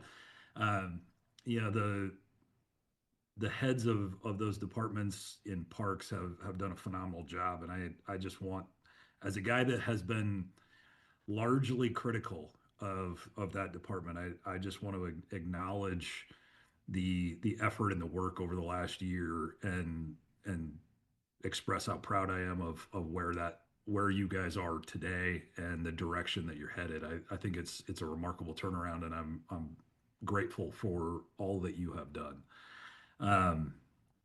So around the plan going forward, we're going to see here in the next 6 months to a year what the arc looks like and managing the arc and how parks can manage the arc. The one thing that we have continual renewals on here are a lot of these other contracts with a lot of our other parks facilities. I don't think in the past we have been ready to manage some of those assets, but I think we are getting to a point to be ready to manage our own assets and to stop turning those things over to other for-profit entities. Dealer Park is coming up at the end of this year. That's a conversation that I think is very important to this community to review and look at the way that Dealer Park operates. Par 3 is another one that should be on the table for conversation. The Amen Park complex, that's another one that should be up for conversation. But this is a department now that has finally a foundation built to manage assets that we have allowed others to generate revenue off of. And maybe now it's time for us to look internally to see if we are structured well enough and sufficiently to pull those assets back under city management and use those to generate revenue for the upcoming shortfalls that were laid out in that plan. That's a much bigger conversation that I'm certain that we will get into, but Dealer Park is coming down the pipe. And that is one that we absolutely have to have a robust conversation around and get right finally. So grateful for all the effort and the work done by the Parks Department, especially to the team. And I look forward to working on those other assets as they come down the line. Thank you, Mr. Pittman. So I have a couple of points, but I'll just continue on that subject. I have a poster that I've kept for 15 years or whatever that shows that Dealer Park was supposed to be a multi-use facility. And in the time that we built that, we've had one concert. I think this summer is going to prove with Banana Ball that there are a lot of opportunities that aren't just traditional baseball that facility can accommodate, and that this community, I was amazed. It's sold out, and people are just, they're going to be selling tickets on the corner probably at high prices. But I think it is a contract that we need to look at. I think when we look at the Placer program telling us the volume of people going into these facilities also sets what we can ask for advertising prices, right? If nobody's going to a park, we can't sell advertising. If we find out where the parks are at and somebody wants to sponsor a building or something like that, I think you're going to have the data to back that up and to fill in some of your budget. So I'm 100% behind looking at the Dealer Park as one of them. If you want my poster, I can drop it off. I keep it. It's kind of warped a little, but I would love to have you have it in your office as a reminder to what we promised the voters, that it was going to be a multi-use facility, and how we accomplished that. Like was said with the ARC, I think that's going to be a premier place to look and show how we can manage places and provide sustainability. I want to go back to your very first slide where you were showing the new idea of how to manage. It's not just building it, sustaining it, it's maintaining it. Part of what led into PMD1 was deferred maintenance. We can build it and it can be all shiny and nice, but if we don't take care of it, and that's what, when we were having the discussion of the ARC, just being adamant that we keep the money there, we keep it taken care of versus, oh, you made $5, another department needs it or something like that. That's a huge part of this. I'll give you some hope. When I was on the council, we were facing the pine beetle, and we got proactive. We spent, I think we took council contingency money actually And because there were these little things we could hang on the trees to save our pine trees in the city. And we did a phenomenal job, because if you look at the inventory of our pine trees, we were looking at a huge part of the canopy being gone as well. So there's some options there. And I just have another challenge for you. And it's just from the experience of being on the county side of the street. With the county, they have an arborist as well. They have a weed department. They have some resources that our city residents pay into. So I think there's some opportunities there, and Councilman Kennedy could probably back me up on this. Their weed department and their arborist department and all of that really play a vital, if we're only doing stuff in the city and they're not doing things in the county, we need to be working together so that we're not just bleeding it out there, or they're just not letting it leak into the city. And they have some resources there as well. So I would encourage you to try to establish that partnership in any way you can. And that actually, they have noxious weed things. So when we're spraying our parks to keep the weeds down, they actually have programs to facilitate some of that, and can be a huge asset to us as well. And I'm not sure we've utilized that to the level we could. Mayor and Councilmember Pittman, I can speak to that just briefly, is that we do utilize county quite a bit when it comes to weed abatement and things of that nature. They have different certifications that we can use as well. One thing to keep in mind also is that this is more state property, but we do lease riverfront every year. And that team down there really takes care of that space. To your point, that we want to make sure that all aspects of our community are being taken care of. Of course, we're going to focus on the city, but we want to have that good relationship with the county as well. Mr. Kennedy? A couple of things. Gavin, you and your staff have done a great job. It's just a breath of fresh air over the last year, not to turn on the news and have someone complaining that there's not enough money for parks. So I appreciate that, and I appreciate your efficiency in the parks. I know, as Chris said, we're going to have to look at some long-term of how we're going to do a few things, but I appreciate the fact that you go out, you evaluate, and you don't clear off the whole playground. You just replace the pieces that need to be done. That's efficiency, and that's what a lot of people are looking for. I do want to, and just to note, Councilwoman Shaw, I will agree with you. This evening, I would like to get that bond going sooner on South Park Pool. Not knowing what the climate is going to be, we'd like to get that project done. And I will sit down and work with you on looking at other grants and everything. I really do think we need to get started encumbering the dollars and then turn around and do some additions on there with the other.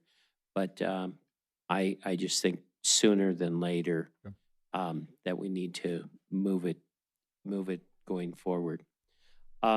I appreciate on the staffing and everything. The arborist, that's going to be very crucial coming up. But I appreciate you coming in and showing us how you can add these positions and not be asking for more on there. So thank you. Thank you. Mr. Pittman? Just one other question. Did you say you were $13 over budget? Was that really, I mean, so I've got $13 to have a balanced budget. Mayor and Council, Councilmember Pittman, yes. We are $13 over in our capital. Okay. Meaning you have 13 too much revenue or 13 too much expense? We need $13. I got. So can we find $13 amongst us? I think we're all if in Corey for bakes about cookies, I'll buy them for $13.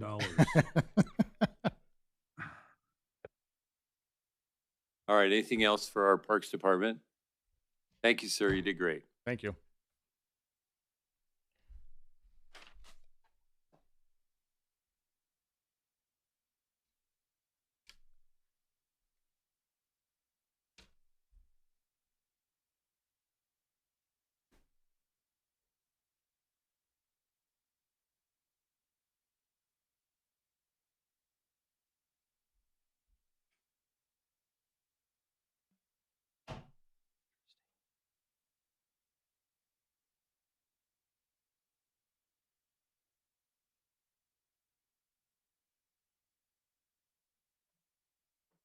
page 278 in your book.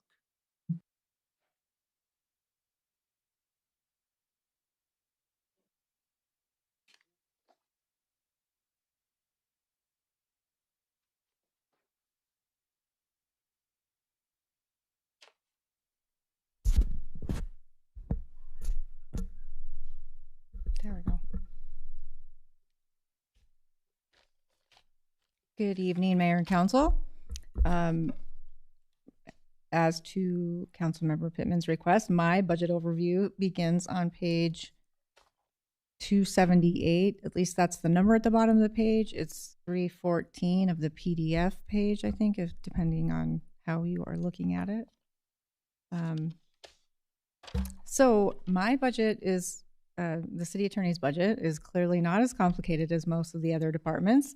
And it's, I have a very brief presentation, but it's really my only opportunity to talk to you about what our department does. And so I'm going to take this opportunity to do so, especially for those of you who are new, and just familiarize yourself with what the city attorney's office does.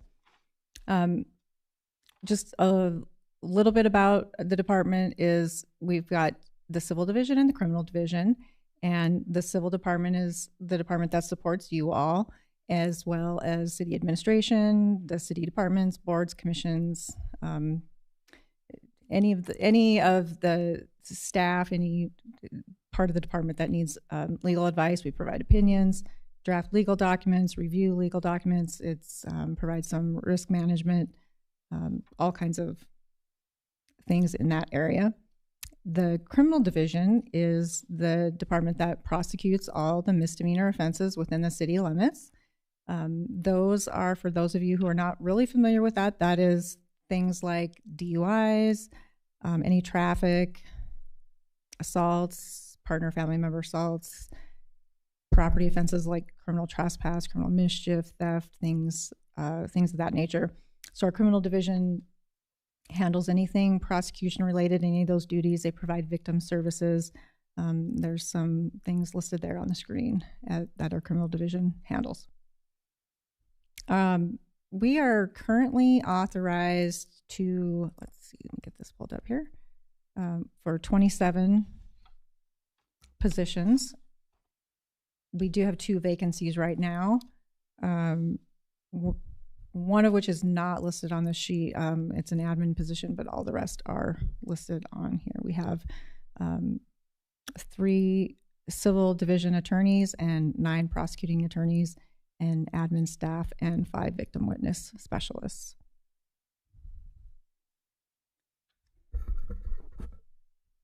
This slide will show you the total amount of new cases that our department opened, criminal cases. In 2025, that was almost 4,200 cases.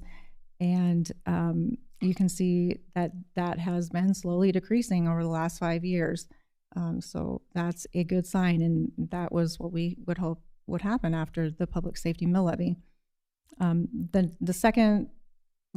second category there, the warrant requests received, that is what we get from law enforcement. They send us reports to review to determine what, if any, charges should be filed against it. Those are cases where law enforcement does not make an initial determination for some reason. The offender has left the scene. They're not sure if it should be charged, if there's some evidentiary issues, so they send those to us for review. We got 1449 of those in 25. And the last column is the referrals that we get from courts, law enforcement, third parties that ask us to review to revoke a person's either their sentence or if they're on conditions of release because they have had allegations of violations. So we got 1,700 of those. Actually, we got 1,729, but 29 of those were supplements to some within that 1,700. So we're calling it 1,700. We actually filed a total of 1,410. Just to break that down a little bit more for you, 273 of those were revocations of a person's sentence, or excuse me, revocations of a person's conditions of release. So those were that would be during the pendency of a case. Person is released on conditions of release. They're on bond conditions, so that's what the 273 is. And the 1,137 were petitions that we filed revoking to ask to revoke a person's sentence because they violated the conditions of their sentence. This just is providing you some historical information about the total number of cases opened. Criminal and traffic, this is not including any municipal infractions. Municipal infractions or code cases aren't included here. That's a whole nother category. We are often not involved in those cases. We provide assistance and guidance to our both law enforcement and code officers, but generally if the party is not represented, then we are not allowed to appear in those cases. So we're not including that here, even though we may touch those cases in some way. So as you can see at the top there, up through April 30th, we are at 1,428 cases. So that'll take us to right about the range that we've been at. That'll be about 4,300 cases if the rate stays as it is. This slide is giving you an idea of what our non-DV prosecutors are handling. Gives you a breakdown of the types of offenses, and so the first category is showing you the cases that were referred to our office. So, for example, the second one is the DUI. We got 292 cases that were referred. We filed 282 of those. And then obviously the last column is showing you the percentage of those cases filed. So overall, we were, at the bottom, you can see overall we were about 83% cases filed for the non-DV cases in 25. This slide is not breaking down the case type yet, but wanted to just give you an overview and show you the last few years. How we've been, the overall cases that are referred to us for domestic violence, and you can see that it fluctuates a bit, but it remains kind of in the same range. So in this last year, we were at 1,060. That's showing you that 56% were cases filed, but there's, I think, a little bit more explanation there. The DV cases they're a little bit different in that the cases that are referred to us for review are often the most difficult cases that, well, I'm going to show you the next slide. So cases that are sent to our office for review that weren't charged by the officer. I'm going to go to this next slide, show you this direct file cases. Sorry if I'm jumping around here. I'm trying to figure out the best way to present this.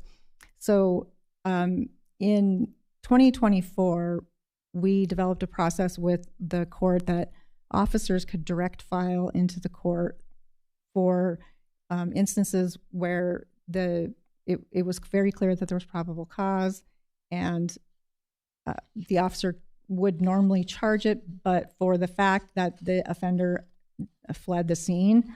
So those cases, we developed a process that they could direct file instead of sending a warrant request to our office to review, because that often resulted in that case sitting on our desks for some period of time because of caseloads or whatever the situation might be. And so this would expedite that and get those warrants and get that process moving quickly. So the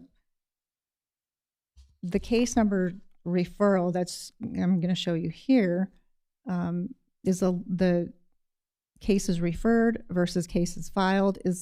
Sometimes the numbers are a little bit lower because those cases that are sent to us as warrant requests aren't always the best cases, because officers are sending it to us because they have a question about it. They're not sure if there's enough evidence. They're not sure if it should even be filed. They're not sure if it should be filed in district court or in municipal court. So there's often some questions with those. This slide is showing you a breakdown of the different kinds of domestic violence cases, and This one's a little bit different. It's got cases referred in the first column. The second to the right, the third to the right is counts referred. It's a little confusing, but the cases referred is where, for example, on PFMA is a partner, family member assault. That would be the lead charge. And so that's the case number there. When we're talking about counts referred, that's a higher number because sometimes, for example, privacy and communications can be a lead charge, meaning it's the only count or it's the lead charge, but it's often a supplemental charge as well in a partner or family member assault. So that's why we've got two separate counts here. And the reason I'm including this more complicated slide is because it's showing you endangering the welfare of children, which is a new offense that the legislature passed, and that has not been charged as a lead charge yet, but is a count that is generally added to another charge of, for example, partner or family member assault. Endangering the welfare of children is the new offense that was added in 25 was anytime an offense of partner or family member assault, or I believe assault with a weapon, aggravated assault, some of the intimate partner violent offenses.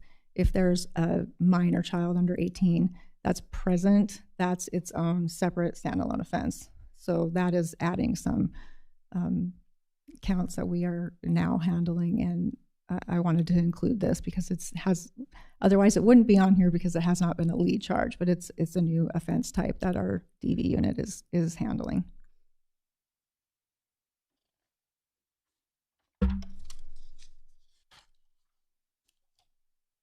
With these slides, I think I forgot to mention and wanted to mention for sure that in 2020, I don't have a separate slide for this, but in the amount of trials that our prosecutors are handling, DV and non-DV, this is lumped together. In 2025, there were 175 non-jury trials held. Those are bench trials just in front of the judge. Our prosecutors handled 175 bench trials and held 11 jury trials in 2025. So they are doing a fabulous job there. So far this year, there have been, I think it was 82 bench trials, and there have been 2 jury trials, well, at least 2 jury trials started. We've had one jury trial that began but then pled before the jury was impaneled. So that is so far this year. This slide is to give you an idea of what we are seeing with public records requests. The trend, those are definitely trending up, and significantly so. It really shot up in 2024, but hasn't really come down that much. We are at 249 as of April 30th, which will, if it remains at pace, that will bring us to our highest numbers yet. That's one of the busiest divisions, I guess, so to speak, in our office. They are really inundated. We don't have a ton of staff handling the PRRs, and they're very busy. And with the advent of AI, it's really making those more complicated. People who would normally maybe not know how to submit a public records request or to submit a detailed public records request, which would maybe, like an example, somebody wanting to request watch guards. They would simply make a request for watch guards in a specific incident, a traffic stop on a certain date. Now they can come up with a PRR that includes all kinds of logs and details and CAD reports and things that they would never normally even know about, to make those public records requests extremely complicated for our staff to handle. So that is one of the busiest parts of our office right now. If I could add why Gina's getting ready, I mean, that was something we saw in the Center for Public Safety Management report. on public safety and is absolutely not unique for Billings, has happened nationally, and where the chief spoke yesterday of how effective and efficient I think our projection it is in so many ways. It may not be relative reduced workload in the city attorney's office from the requests that come in. We'll have to learn more as time goes on, but that was something it warned us of. Yeah, the CPSM report did recommend some additional staffing for that reason. And so at that time, council did add a paralegal to our office to address that. And right now that paralegal is completely inundated with a paralegal and an attorney who are handling public records requests, but there's always overflow that our office manager often assists with. I think we have some questions for you. Okay. I just have one slide left, so. Okay. Do you want to finish your slides and then have questions? I just have one. This Okay, is the actual go ahead. budget slide, the only budget slide I actually have. I don't need 3 or 4 because we don't have capital improvement plan or anything like that. So as you can see, our budget consists of salary and benefits. We don't generate revenue beyond a small amount of fines and forfeiture. So about 11% of the budget is O&M. Essentially the rest is salary and benefits. The increase that you see here is really attributed to funding a couple of vacant positions that we were required to hold 2 positions open last year as a cost saving effort to the city. So the additional funding here is generally to fund those positions. There's obviously increases in monthly charges for phone and parking and subscriptions, license fees, and dues, those kinds of things. But the bulk of that increase is just to fund the positions that were required to keep open last year. And that is all I have. The next slide is for questions, so I'll leave this one up. We have a couple questions for you, starting with Mr. Pittman and Mr. Boyette. So one of the first slides was showing kind of a decrease in crime and things. Is that more that the offenses are going higher, so they're not being sent through us, so they're escalating faster into district court? The total number of offenses are you referring to this slide? Yeah. I wish I could tell you why that is. I honestly don't know what that answer is. Maybe the chief had a good idea of that. I'm not sure what his slides showed last night, but I suspect if they are showing just as many well, I think we're just seeing half a picture, and I'd like to see the full picture as to where we are with crime. It's nice to show the numbers going down, but if it's really our numbers are going down, but district courts are skyrocketing because we have the DV cases that are now escalating quicker, which then triggers into higher courts and higher offenses. Well, I guess I'm not sure what you mean by escalating quicker, but. Well, I think we used to, you could just do a basic traffic stop that escalates into domestic violence or an assault or whatever else. And are we seeing more of that happen? Where it's less just a civil offense and they're quickly escalating into criminal offenses. I mean, traffic offenses generally would escalate into DUIs or drug offenses, but they generally don't escalate into, at least what we don't see, that them escalating into violent offenses. When that kind of thing happens, that's usually going to be a felony that we don't see.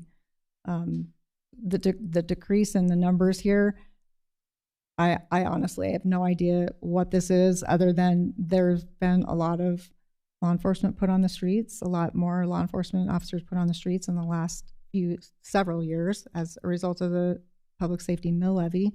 I know the city has really tried to focus efforts on prevention, so maybe those things are working. Another question is just a follow-up from last night with the police chief. With his new program, he says he's saving time because things are going up into the cloud. Is that going to start saving your staff time because they'll be able to get it out quicker, which means then your public requests and all of that are going to be easier to access and and deploy out? Yeah, actually, I think what we're seeing the benefit of here, and I do have Sam, our chief deputy here, who might be able to speak more to this, but I think what our prosecutors are seeing is that the tagging those videos into evidence is happening more routinely, automatically, and so we aren't having to preserve certain things that we would normally have to go out of our way to make sure are being saved. That happens on a more of an automatic basis, and I don't know exactly how it happens, but I think that is assisting our prosecutors in not losing evidence, basically. And go ahead, Sam, if you want to explain that better. Good evening, Mayor, Council, and Councilmember. Can you pull your mic? How's that? There you Thank go. you. All right.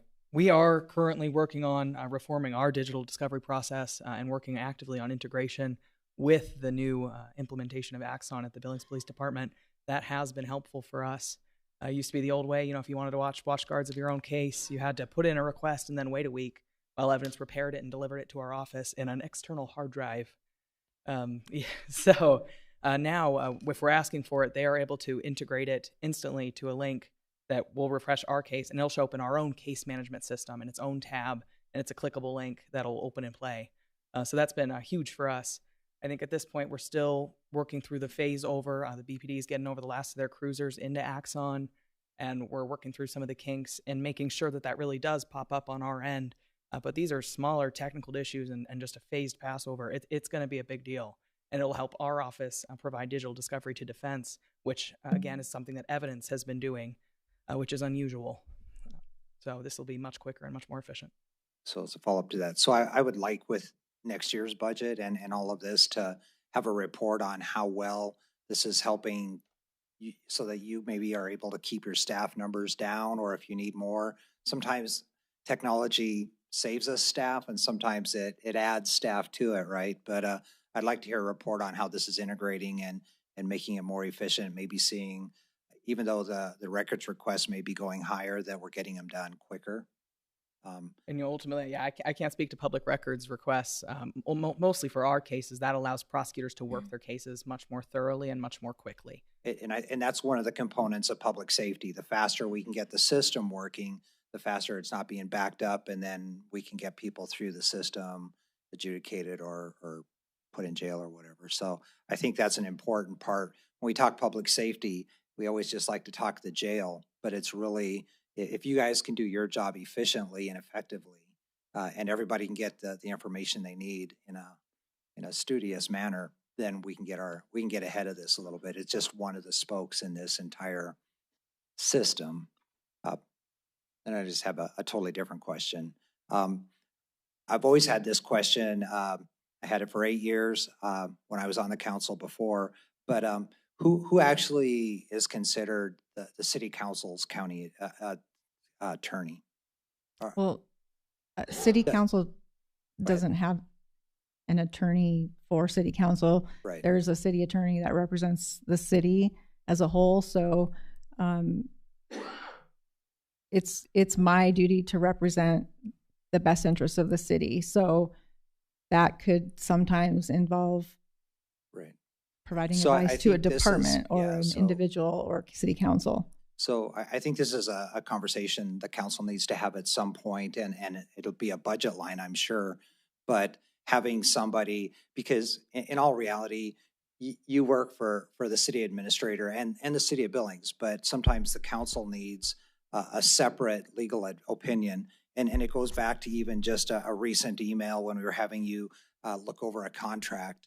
And then basically our response back is that you have an inherent conflict of issues, which then leaves us, where's our legal representation? We're the ones making a decision. Right.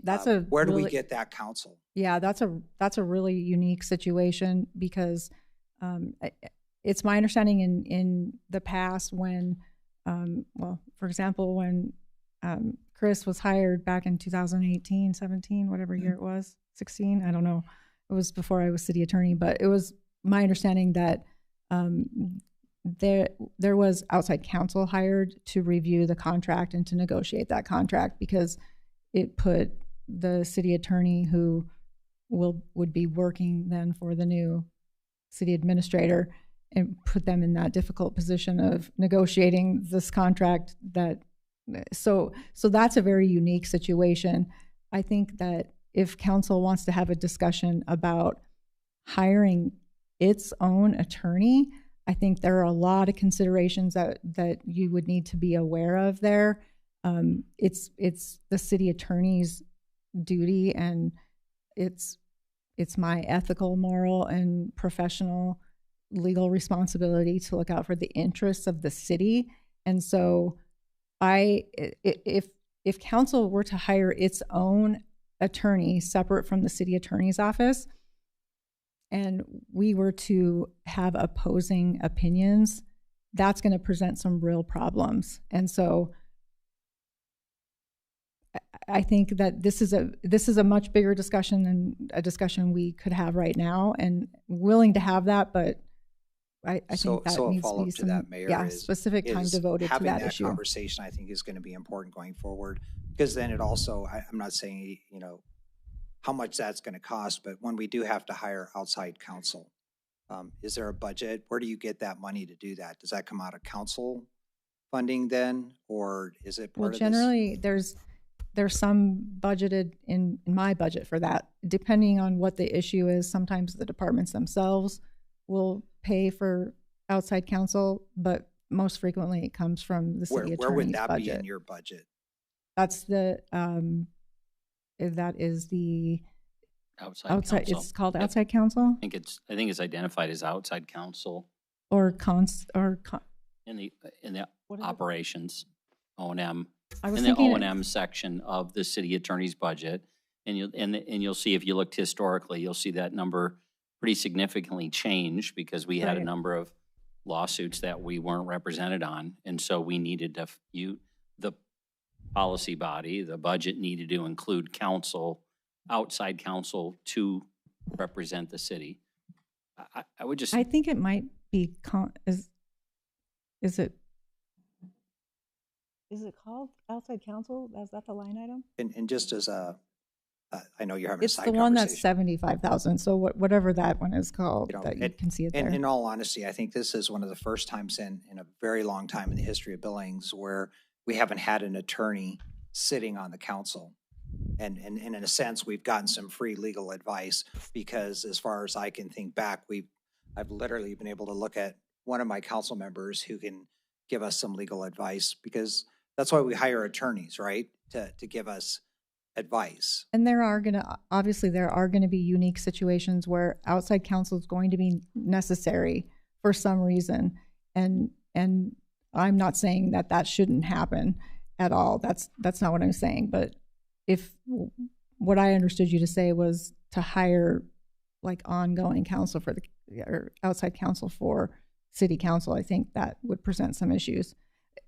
For the upcoming situation involving hiring a new city administrator, I think once you get a firm in place, a recruiting firm, I think that firm is going to be able to assist in the negotiation of a contract.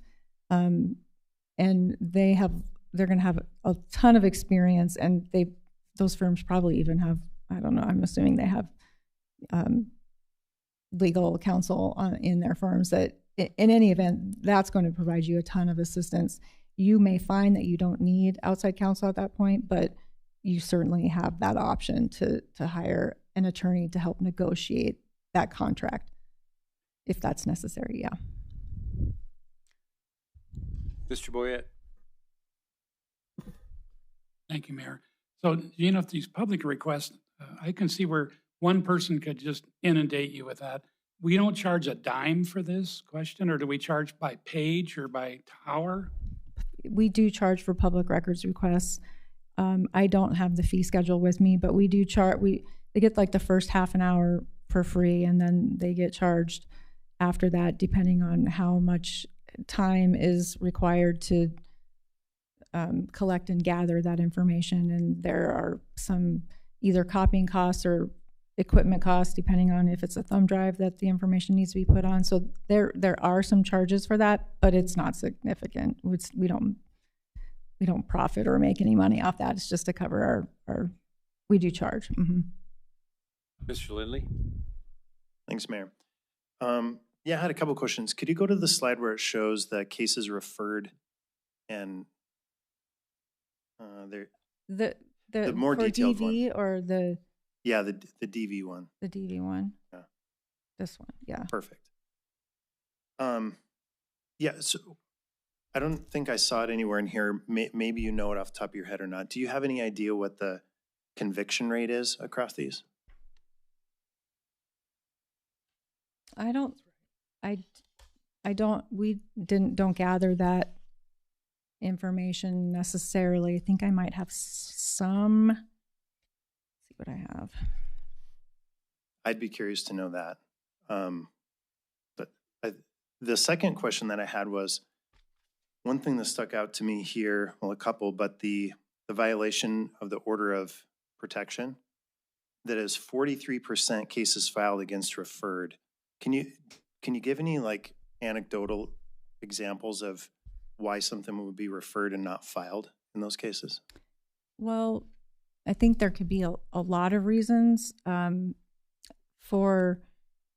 Let's see, for example, a case is resolved as part of a global plea agreement. They have a bunch of different charges. We're agreeing to dismiss that in exchange for guilties on the other 3 or 4 or 5 charges or something. Usually we try to get the guilty plea on the most serious offenses. So let's say, for example, there was a partner, family member assault and a violation of order protection. We would, if it were appropriate, a plea agreement may include a dismissal of that in order to get the conviction of the other. But there are a lot of other reasons too, like cases are declined or dismissed because the case could be referred to the county or the U.S. Attorney's Office. It could be declined or dismissed because of evidentiary purposes. Defendants die. There's lots of reasons why. Limited. Now, but the reason it stuck out to me is because, one thing that I think a lot of us have heard is that sometimes those restraining orders of protection feel like, to the people who have them, like they're just not even worth the paper they're printed on. That's the thing that I've heard. So when I saw a number like that, it just kind of stuck out. Probably something we can discuss more as we have our other work session on this. So. Yeah, I think Sam wants that. I can speak to that just briefly. In regards to what's been referred to us, I think Gina has hit the point that, ultimately what we refer, we don't get the easy cases where the officers show up and there's an order of protection and they're standing right there. Those aren't being reflected in this graph. These are only the cases where the order is very confusing or they're not there, right? So you have what we call a drive-by VOOP, right? So enough that somebody calls in, a white Honda, and I think it's the person that's protected, right? And the evidentiary issues do tend to crop up when we have a referred case, especially on a violation of an order of protection. And I would also just note that it's not necessarily a bad thing that we have more cases referred than we can file. We typically advise to send us these cases, to let us review them, to let us reach out and make contact and see what we can do to support, even if we don't think we can prove a case beyond a reasonable doubt. So that, I to just follow up on that a little bit, instead of just letting an officer make the discretionary call, it's often like, just send it to us just to see if we can make something out of it. Because they do have the discretion on the street and make those choices a lot, but they send us things that are borderline a lot just to see if we can make something out of it. Anything else for our legal department? Mayor? Yes, sir. Sorry, Mayor and Council, just the benefit of exiting the organization and being able to be, pretty candid about this. It's a very important conversation that I think is easily confused. As Gina said, her ethical obligation, her client is the city, not the city administrator. And that seems a little weird because she reports to, each department head reports, and under the charter, I'm your one employee. But that doesn't change her ethical obligation and of who her client is, and it's not me. And I can guarantee we have a lot of heated discussions because I'm not giving him advice that he wants all the time. I know that that's the perception, That is not what's happening. The extreme case I'll use is in firing a city manager. If you decide and under the charter that it's time to let your city administrator go, that's going to be, you should be talking with your, the city attorney about that. And the city attorney is an ethical obligation not to share that and would not share that conversation with the administrator. So that's an extreme example, but a real one that happens often.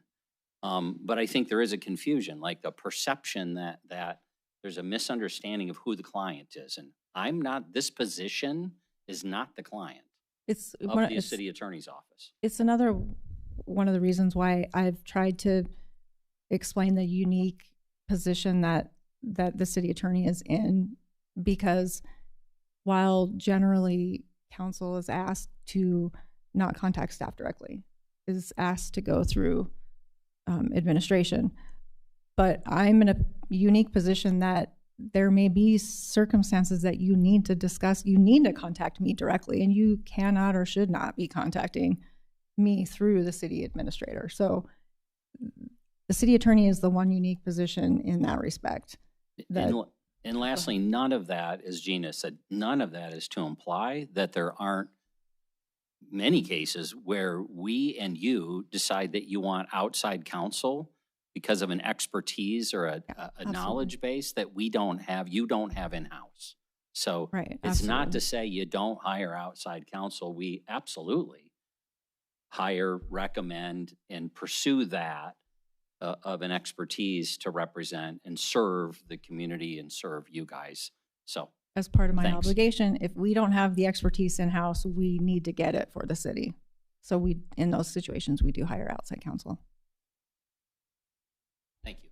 Yes, sir. Mr. Kennedy, go ahead. I would just say, across the street, we had the commissioners had their own attorney. And yes, the county attorney had to oversee the whole county and everything. We did have, through the county attorney's office, our own attorney that advised the commissioners. So there wasn't a conflict, and it was able to be done.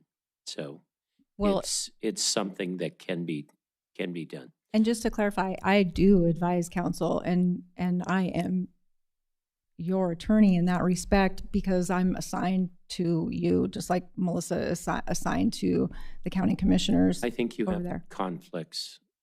I'm sorry? I think you do have conflicts at times that we're looking for different advice. So it could be a matter of opinion, but I do. I would probably like to see the conversation go on that Councilman Pittman put together. So we'll visit it.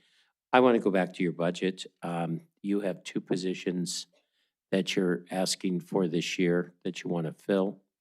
I guess I would say, looking at your budget, you haven't filled those positions in a couple of years. So I would ask that we not fill one of them, and that you could fill one, but not both of them. We actually haven't filled those because we weren't allowed to fill those. Okay. It wasn't because we just didn't fill them. It wasn't because we didn't want to. I'm just compromising on it and saying we could look at one. I don't think I'd be willing to look at both of them this year. Your budget is up and a lot over what you had, so I think I'm to the point of maybe one, but not looking at two positions this year.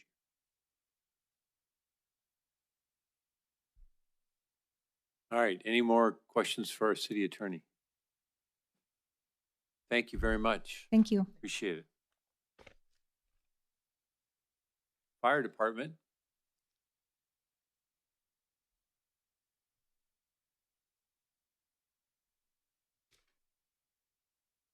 Andy, do I need to throw mine?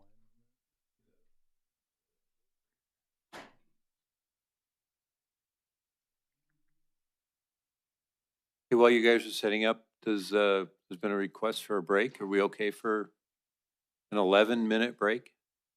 I think this calls for 11 minutes. We'll come back at 7:52.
All right, we're back in All right, session. we're back in session. Good me. I think we have a audio situation. I'm the luckiest.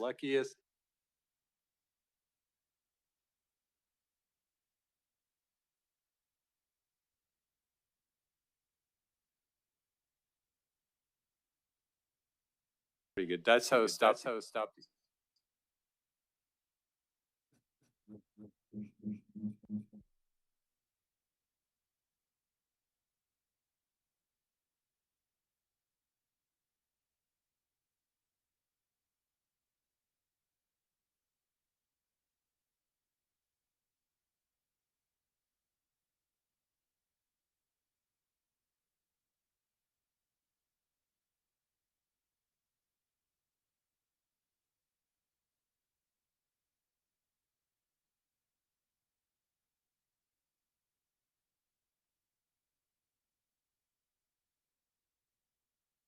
Let's try it.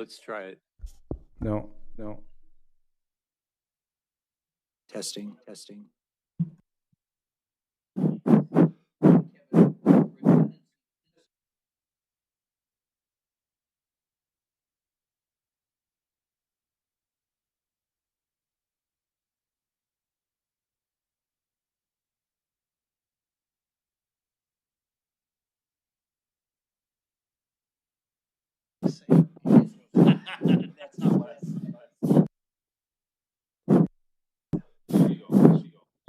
Test.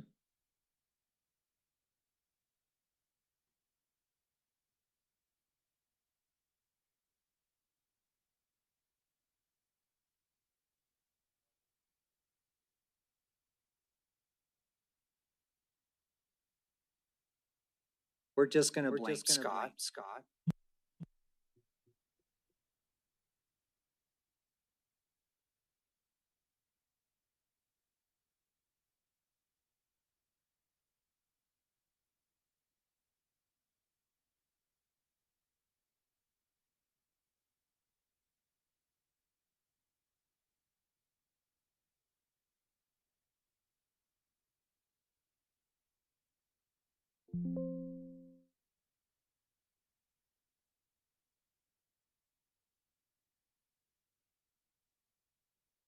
Test. Still echoing.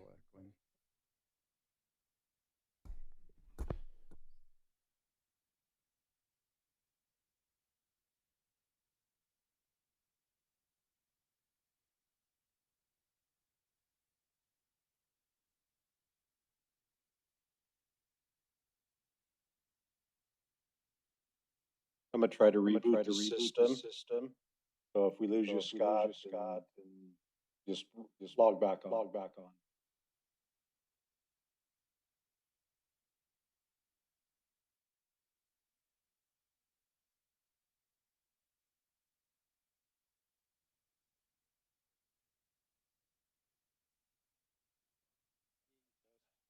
You got any cop jokes? Test.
I don't know what your guys' problem was. I could see the presentation perfectly.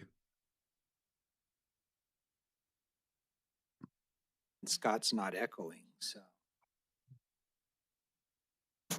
Testing, 1, 2. Yeah, it's not echoing now.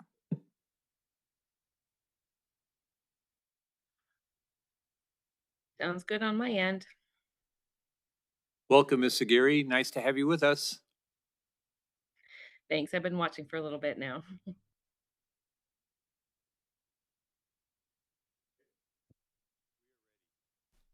Last off. Mine working? There we go. All right. Good evening, Mayor and Council.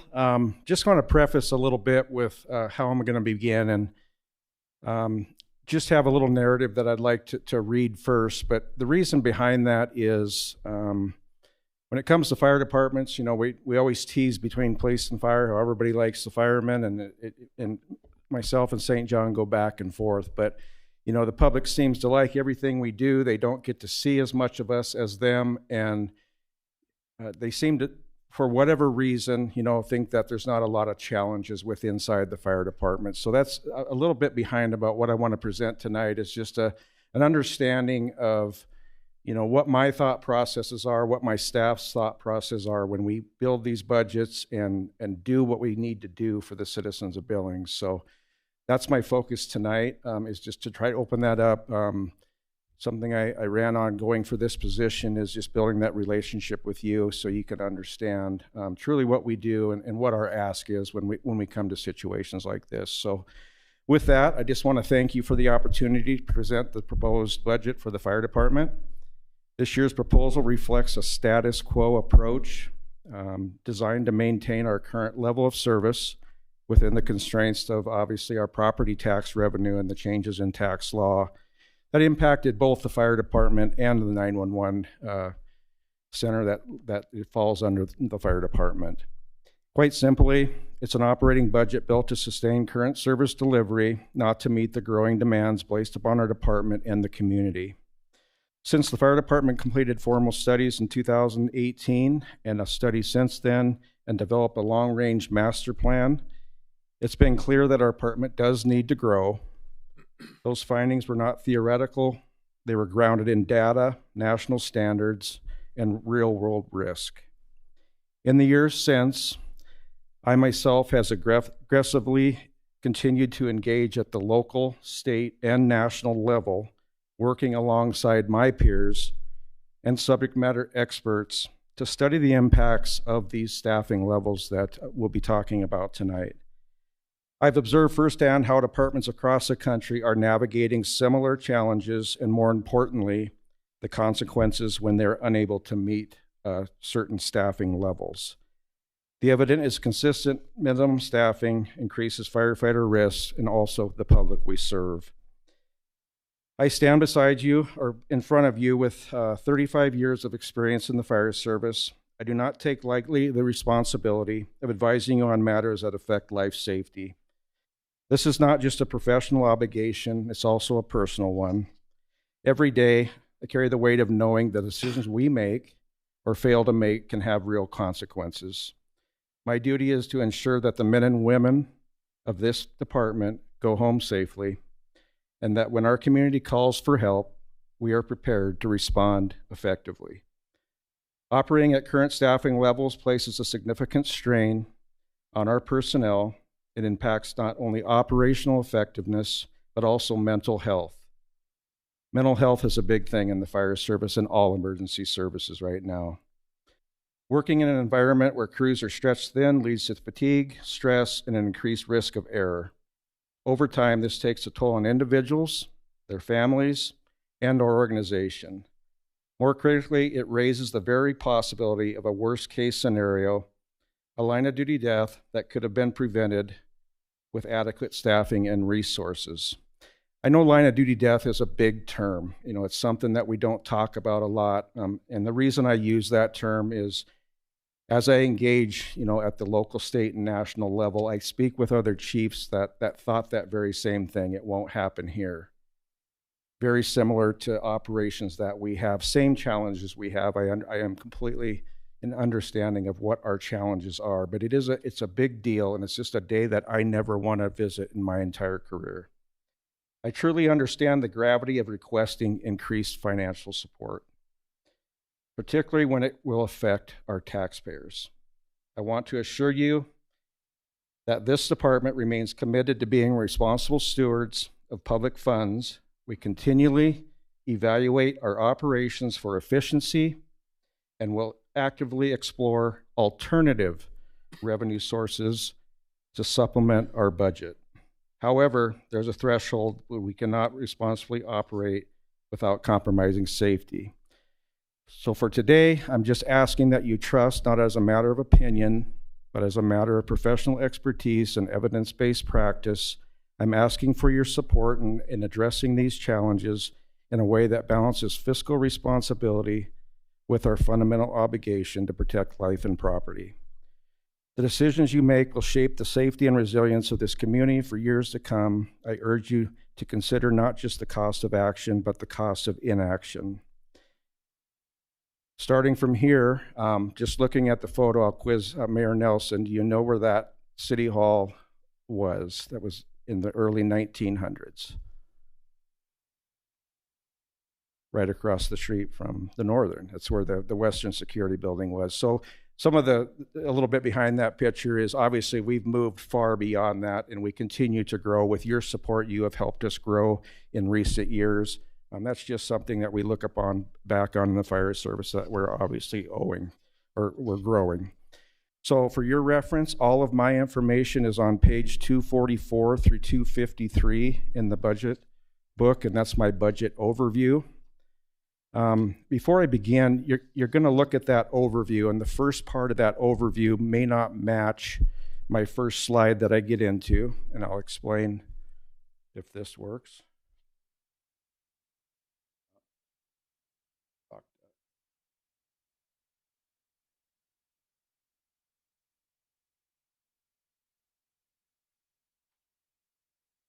There we go. So when we get into the first financial slide, I'll talk a little bit about what that means. But just going to start out with our strategic goals for the fire department. We obviously have a lot more goals, but I'm just going to hit on some of the highlights. Initiation and completion of a current strategic plan. We have to operate under a true strategic plan, so we're not doing the same thing over and over and blindsided each year as we move forward. This one's been a little bit difficult. I did work a little bit with Councilperson Aspenleiter last year that this was a priority for us. The challenge with really completing a strategic plan, the city is doing one now. That's a great start, but the fire department needs to look at doing their own. Some of the challenges I'm facing, though, as I've reached out to companies, is just they need true financial picture, where our money's coming from, what ideas we have, and where we need to grow. So once I have that, I would like to get that done so we have a true plan to move forward. Begin the process of staffing Station 8 and the construction of Station 9 while pursuing funding for that staffing.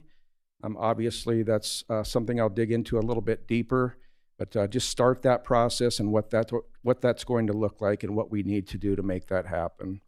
A standard of cover document for accreditation process, not specifically for an accreditation process. That goes a long ways when you're seeking revenue from different resources. They like to look at that document, but that just tells us really, it compiles a detailed step-by-step document explaining every resource we have and the capabilities we have to deliver service. And the last one is kind of a big one because, again, it's a revenue generation in a way, but initiate deployments to state and national wildland fire disasters. That's dependent on the staffing that we have, but there's so many benefits from that. One, it is revenue. Two, it does give our people good experience to do the very same thing in our community when we have that emergency, and it gives us that buyback that when we have that emergency, people are coming our way too. So we are in the process of purchasing a Type 3 engine for that. With the fire truck situation right now and build times, we're in the process of right now. You guys did allocate money in the current year budget to buy that truck, so we hope to report back very soon. You'll see an RFP or an invitation for bid document coming through in the next few weeks. All right. Goals for EMS. First one, rewriting the EMS ordinance. It's a very dated document, and really what that's all about is just, protecting the resources in this community that do deliver EMS, just to make sure that we have a regulatory body and oversight of our EMS operations. Our EMS ordinance, if you look it up, is very dated.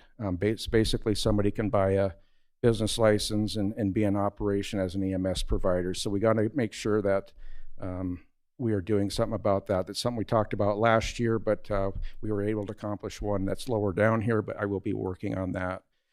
Re-implement the crisis response program. I'll dig in a little bit deeper on that. Obviously, we saw a great benefit, and then it was shut down temporarily. We are kind of doing a hybrid program now, but we need to work on that program because as of last week when we talked about domestic violence, I believe this is a critical piece to be part of that solution. Monitor the effectiveness of new service agreement with AMR. So we do have 2 representatives from AMR here today. We did go into an agreement with them, and that's just to really build that relationship with them so we can provide the best service possible to the community, holding both sides accountable to what things look like. And then at the same time, when the city of Billings helped them with parts of their operations or response profile to make the system better, that the city of Billings sees the benefit out of that too. So right now it's going very smooth. We meet monthly on that, but I just want to continue to monitor that and move forward. And then fees for service for motor vehicle accidents and lift assistance. I'll dig in again deeper on that as well. That's revenue that we can bring in. A little more complicated, but it's things I want to look at where specifically for lift assist, I'm not looking at the homeowner that calls and needs a lift assist. It's these organizations that their clients pay them for a service and they don't hire the people or have the staff to do that service, and we're the first call that's free for them to come there and do that service. We want to be a service to the community, but we've got to figure that situation out and make sure that we are being compensated for performing that type of work that they should be compensating, or they should be performing themselves. The last one here, I'll just talk about the 911 center. We do have the manager of the 911 center back here, Justin Jaggers, but I'll quickly go over his goals. Just the evaluation assessment of the current system for the next gen 911. Again, technology, we've talked about it the last 2 nights. This is something that gives our taxpayers, our constituents, our members of the public, quick access to 911 services using better technology, better ways to get a hold of 911, implement a quick response. So as we evaluate that, and you can see the outcome of that, you're going to see a much better response profile with that system. Obviously, it's always been a challenge at the 911 center for recruitment, high quality personnel. We do have high quality personnel out there, and then we lose them. So we've got to figure that out. Justin's gone leaps and bounds with that, but we continue to have that issue with people wanting to move on or up. We're going to be down 7 people coming up here in the next week, I believe. Maybe moving to other departments in the city, but at the same time, we need to figure that out and how we keep that center staffed. Last one here, technology again, real-time crime center. This is really something that we have applied for through congressional spending. Senator Sheehy is taking this forward for us to hopefully get this off the ground. This again plays into one of the big subjects that we talked about last week with the whole domestic violence piece and getting these operations up and running. So when these type of situations come down, we can act quickly from the 911 center. And that's about as far in as I'll go with that, because I didn't come from truly the law enforcement side, and that's something he brought forward. But we will bring it to you should we be funded for that, or separately in a presentation of what that really looks like. But it's just moving into the next century with the way that we deal with situations that come into the 911 center. So back to my budget, page 251. So one thing I just want to bring out, as you look at my budget, you will see that this is an operating budget for the Public Safety Fund. You might look at that budget and see that my operating budget, total operating budget for the fire department is 32 million. And you may ask what that means. Why am I presenting a $30,471,000 budget? Because this is the budget that comes out of the public safety fund. The rest of that budget, if you look into the document, you will see that there's other things that fall under that may be funded out of other sources, such as the 911 grant. Every time you purchase a cell phone, you pay a fee on that, and that fee comes in to fund the 911 center. So this is where funding comes in from other resources other than the public safety fund. Historically, we haven't dug a lot of very deep into that. I encourage you to look at that. If you have questions, please feel free to reach out and I can explain that to you. But really, there's not a lot of change in that from year to year. That's our capital stuff. That's ERP. That's stuff that we fund over the years that really doesn't impact where I have to come back here and ask you for more money. So what I'm focusing on tonight is our operating budget, and that's our public safety fund. So we're looking at personnel services, which when you look at that number, 25 million, accounts for about 82% of my budget. That is all 911 fire and administration that is not covered by grant funds. Our operations and maintenance, that's our day-to-day operations. That's from working on fire trucks, improving our stations, upgrades to certain things, and then just day-to-day operations of running a fire department and everything that comes with that. Capital charges that you see on there for this year, that one there is for the Fire Station 1 project. Pretty big project that we're taking on. It's a station that's over 50 years old that has a lot of infrastructure that needs dealt with. And so that's what we are focusing on this year. We did not ask for both things that were in the CIP. The other thing was the Station 6 parking lot. It is a problem. We have water that collects in the corner there, but given the constraints this year, we're going to try to find other ways to deal with that until we can deal with it as a whole to fix that. So that is one thing we took out of the capital charges. And then transfers, that's the one where we obviously don't give money to all of our ERP program, equipment replacement, to carry over, purchasing fire trucks, large pieces of equipment, vehicles, and so forth. So overall, our budget did increase by our operations budget, $1,398,693, which is about 4.7%. FTE, really, you won't see much change there. Sorry. The only thing that you'll see change there last year, because of the situation we were in and my fear of losing any people off the line, we opted to not fill my old position, which was the Assistant Chief of Administration, and I'll go into a little deeper into that as we go. What I'm asking for this year is to refund that position, partially from new money and partially from adjusting my budget, but I'll go into that a little bit more. So with that, the position that I'm looking at is this Assistant Fire Chief of Administration. And basically what this position does, it's a position that basically we're all kind of taking over right now, and it's taken away from some of our other duties. So I'm kind of doing both this position and my new position. But I just want to talk about that a little bit, about the restoration of the funding for this position. I'm not asking for all new money. I've adjusted areas within my administration budget to help lessen the impact of bringing this position back.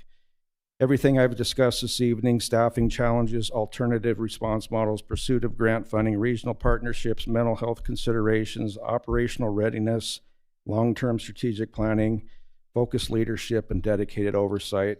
They're not issues that can be effectively managed as collateral duties of other positions that we have.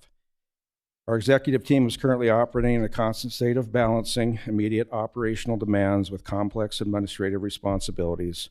While we remain committed to meeting those expectations, the reality is the model is not sustainable. If we intend to move forward in a meaningful, proactive way, reinstating the Assistant Fire Chief Administration is not about adding bureaucracy. It's about creating a capacity and lead effectively. The role is critical in coordinating grant acquisition efforts, managing compliance requirements, overseeing data-driven decision-making, supporting workforce development, and everything that comes with that. Quite simply, it's a position that allows our department to be more strategic, accountable, and more effective both operational and financially. It directly supports our ability to reduce long-term costs, strengthen service delivery, and better serve our community. So those are just some of the things. You can see one of the big things there is they directly report to the 911 center. They were that liaison between the fire side of things and 911. Justin came on the job and pretty much was abandoned over there and had to do things on his own. He's done very well at it, but having that liaison to go back and forth, it's just a huge thing. So you can see all the different things that I used to do in that position, but moving forward, we want to focus on that. It'll make a little bit more sense when I talk about alternative funding. So back to the operating budget, just broken down a little bit more. You'll see what our fiscal 2026 year budget was for each of these line items. So basically administration went up by $63,000 because we reduced funding in other areas of my budget. Obviously that won't fund an assistant fire chief position, but we were able to work with some items in my budget to see if we can make that happen. Increase in the prevention investigation, you may see a pretty big jump there. Again, we're going from column 2 to column 4. Sorry, page 251 through 253. Went up by about $199,000. There weren't any additions to that department. However, in some of our payroll software, we didn't have certain positions that should have fallen under certain areas. So this, you'll see that these different things balanced out different other budgets. So we basically had to correct that and make sure people were being paid out of the right budgets. So the right amount wasn't allocated to that line item. So that's where you'll see that increase in addition to the cost of living increase that we negotiated in our collective bargaining agreement. We adjusted the staffing levels, standby, cert pays, everything that's within that budget, and other daily operating things. The increase in training, same thing. We had one person being paid out of that budget for whatever reason. We have corrected that. Again, we're not asking for new money there. We've just shifted money from suppression into that. So you just see that change reflected a little bit more in that. $228,000 basically to adjust the COLA for the CBA, as well as making sure we have all 3 positions being paid out of that line item. Equipment maintenance increase, that fluctuates every year. Identifying what projects we have this year, Station 1 being about $1 million project, you'll see where that fluctuation comes. The suppression increase, probably one of the bigger ones, $606,000. Basically, a COLA took up $340,000 of that was negotiated in the contract. Our overtime did go up by $117,000, and basically that's just looking at where we are right now, where we think we're going to be. We took a good guess at it last year. We obviously cut it in half, but in our negotiated agreement, we also added some vacation days that's going to have some impact on our overtime, some much needed vacation slots for our people. So that affected that. Some of our we're getting more paramedics within the system, so we saw an increase there. Health insurance rates that we talked about, other departments have talked about, and then really increase in PPE training and just daily operating expenses. Crisis response unit, that's just went up by the cost of living increase. And then our 911 center, we had some vacancy savings there, so that one actually went down by $15,000, and increase in the overtime that we decreased there as well.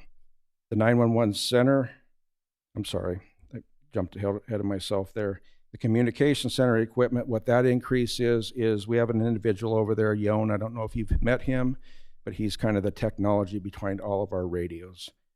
So we reclassified that position, and we had to increase that line item to support that reclassification for him to be paid more for the work that he does.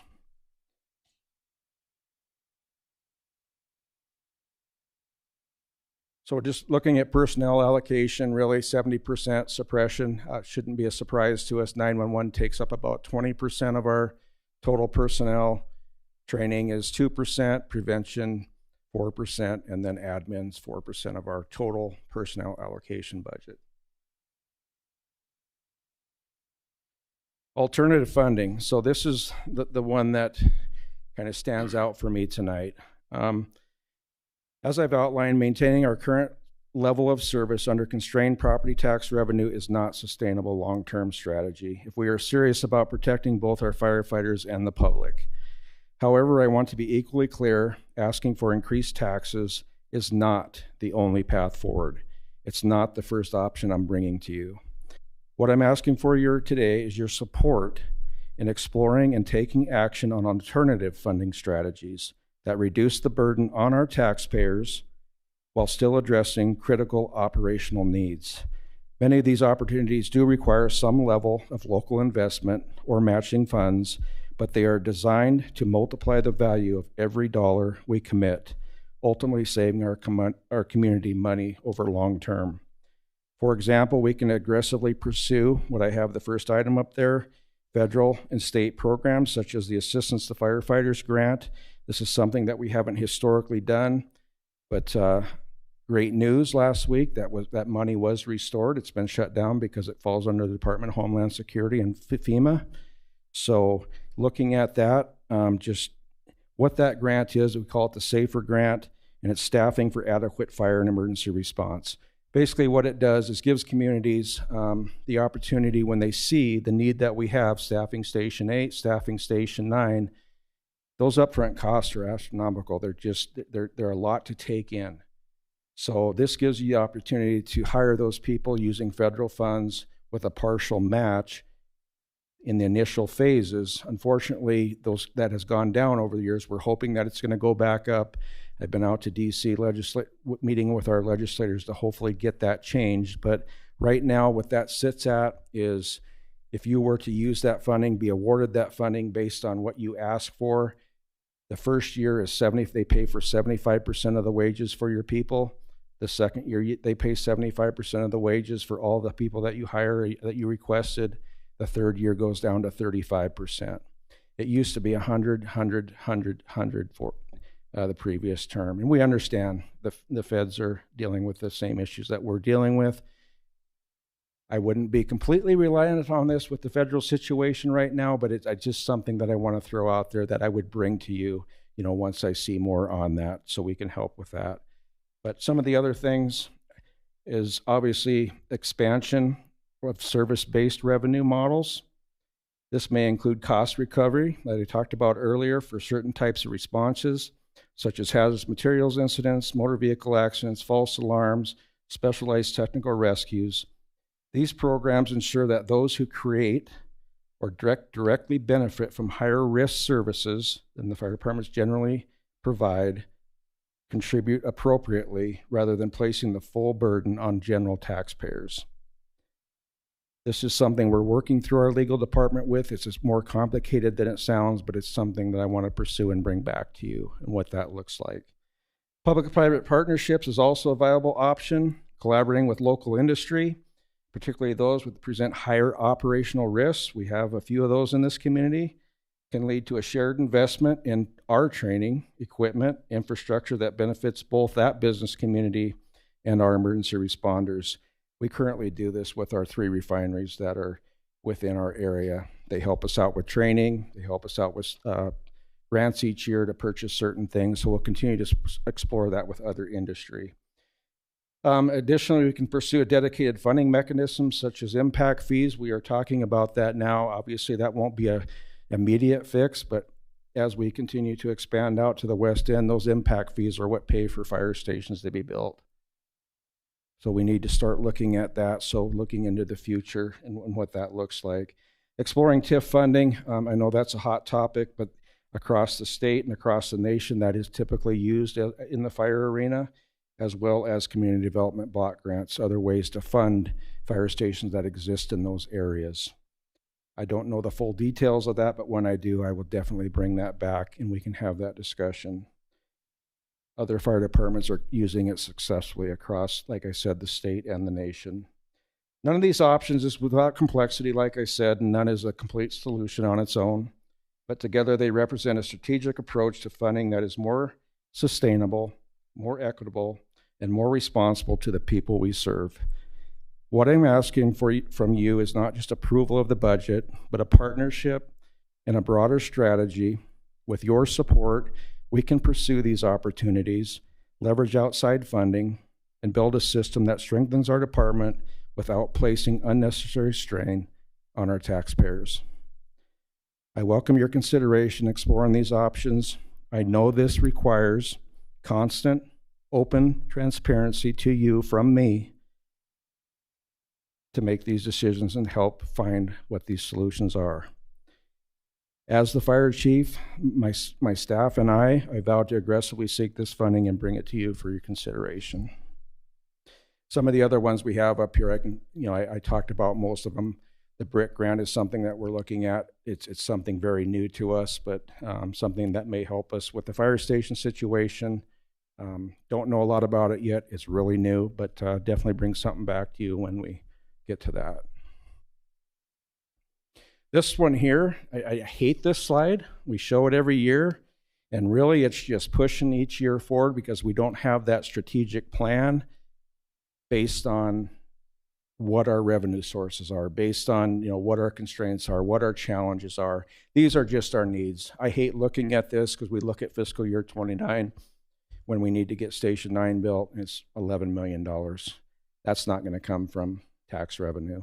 So I want to get ahead of this. These are numbers we just threw in here. These are things that we need, but this is just for reference that we do really need to focus on a true strategic plan that outlines how we are going to fund these much needed things that you see on here. And most of it has to do with Station 8 and Station 9 and just ongoing renovations, our strategic plan, additional FTE. When we start to expand on 9th Station, we need another battalion. A battalion is way out of their span of control now. So these are just items I've thrown in here. These numbers may not be right now. Theoretically, the cost of building something has gone astronomically up, but same time, I'd like to look at this and know that we've got some challenges ahead of us. So this is by far not a concrete plan of what we're going to do in the next 5 years, but this is what's coming at us. Quick update on the crisis response unit. Current status, I kind of reported out to the Budget and Finance Committee, but it's a hybrid unit right now because we do not have that partnership with our mental health professionals, but we're looking for that sustainable partnership too until that program's completely funded. Current FTE, we have one FTE EMT staffing. He's making a huge difference with that one FTE.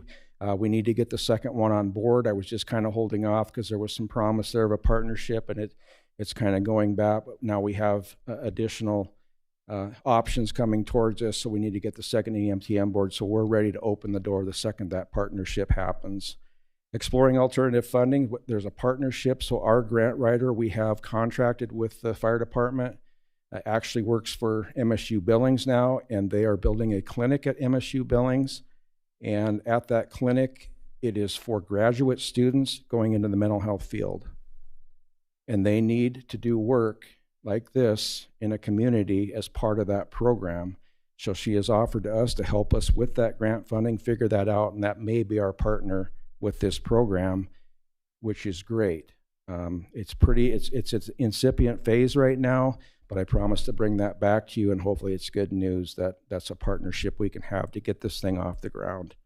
It's critical in helping addressing the needs of domestic violence. This could be a critical piece of making that quick contact, getting people somebody to talk to, point them in the right direction. They may fall between the cracks when we go on a call, something that didn't initiate a 911 call, but we show up there and we see that situation and we can get them in the system quicker. So I see that critical piece of helping that whole system out. Last one I'm going to talk about is nurse navigation. This is a presentation you'll be seeing in June, first part of June. That's something that our partners AMR brought to us, and basically what that is, the whole purpose of these units is to bring those lower acuity calls down when I start talking about mobile response teams. Nurse navigation is something where when someone calls 911 or a non-emergent number, they triage that system. If it falls under the protocols that this person may not need an ambulance, it may not need units to respond out to them, they are transferred to a nurse.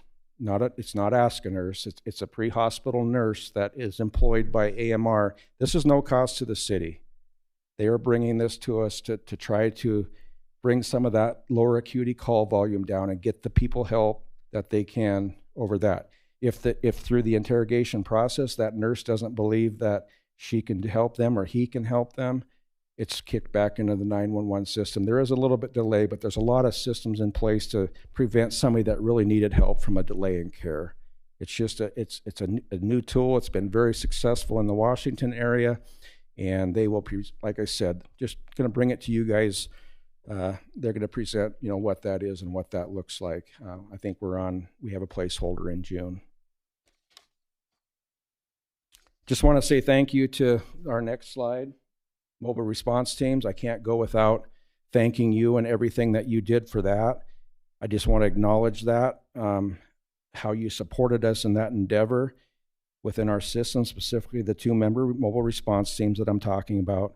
These units have proven to be an effective and thoughtful approach to handling lower acuity calls, ensuring individuals receive the appropriate level of care while keeping our fire apparatus and full crews available for more complex and resource-intensive emergencies. The support has made a meaningful difference in how we manage call volume and system efficiency. At the same time, it's important to keep our mission in clear focus. We are first and foremost a fire department and more broadly an all hazards response agency. While a significant portion of our calls may be lower acuity, our responsibility does not diminish when the call is high risk. Low frequency. In fact, those are the moments that define our readiness and our purpose. These incidents, structure fires, technical rescues, hazardous materials events, and other critical emergencies may represent a smaller percentage of our total responses, but they can exponentially greater consequences. They demand higher staffing levels, advanced training, specialized equipment, and immediate coordinated response. They also place a greater strain on our personnel and our system when we are not adequately prepared. We cannot allow the volume of lower acuity calls to shift our focus away from the reality of these high impact events. Our community expects and deserves that when these moments occur. If its fire department be fully equipped, properly trained, and adequately staffed to respond without hesitation. That is why, even with continued support and expansive innovative response models, we must remain committed to strengthening our core capabilities as an all hazards fire department. Preparedness for the most demanding emergencies is not optional, it's fundamental to our mission and to the safety of both responders and public. I thank you for the continued support in looking at those other avenues that I've talked about. Currently, our mobile response teams, we have Squad 1 and Squad 5. Squad 1 is in the Heights, Squad 5 is on the West End. Fully staffed 24/7. They average about 2,200 calls for each unit in 2025. So that shows you how much they're being used and the difference that they're making. So it's been a great success. It was a big recommendation in our CPSM report. I talked about this early on. We did 2 studies, an ESCI study and a study with CPSM. The ESCI study was more of a long-range master plan. CPSM was being more efficient with the resources that we use. This is right out of that document in 2018. I was brought into administration in 2018, so this has been near and dear to my heart since I've been in administration. But in that document at the end, it pretty much summed it up that, we do need to grow. You look at that 90th percent, that's what we use as an industry standard. We arrived at call in 10 minutes and 57 seconds. The industry standard to arrive at a call is anywhere from 4 minutes for a single engine response and 8 minutes for a full structure response. So at that time, they identified we are in immediate need of additional station based on the current conditions that we had at that time. We were given 3 different strategies then, and again, we were facing the same challenges we're facing today, so I completely understand why we weren't able to move forward. But we went with the middle strategy, and that was Station 8 and Station 9. The most costly strategy was number 3, and that basically keep 3 stations where they are, move 3 stations, and build additional stations on top of that, something that would never be financially feasible here. So I'm just trying to stay on top of that, and that's why I'm looking at this alternative funding model.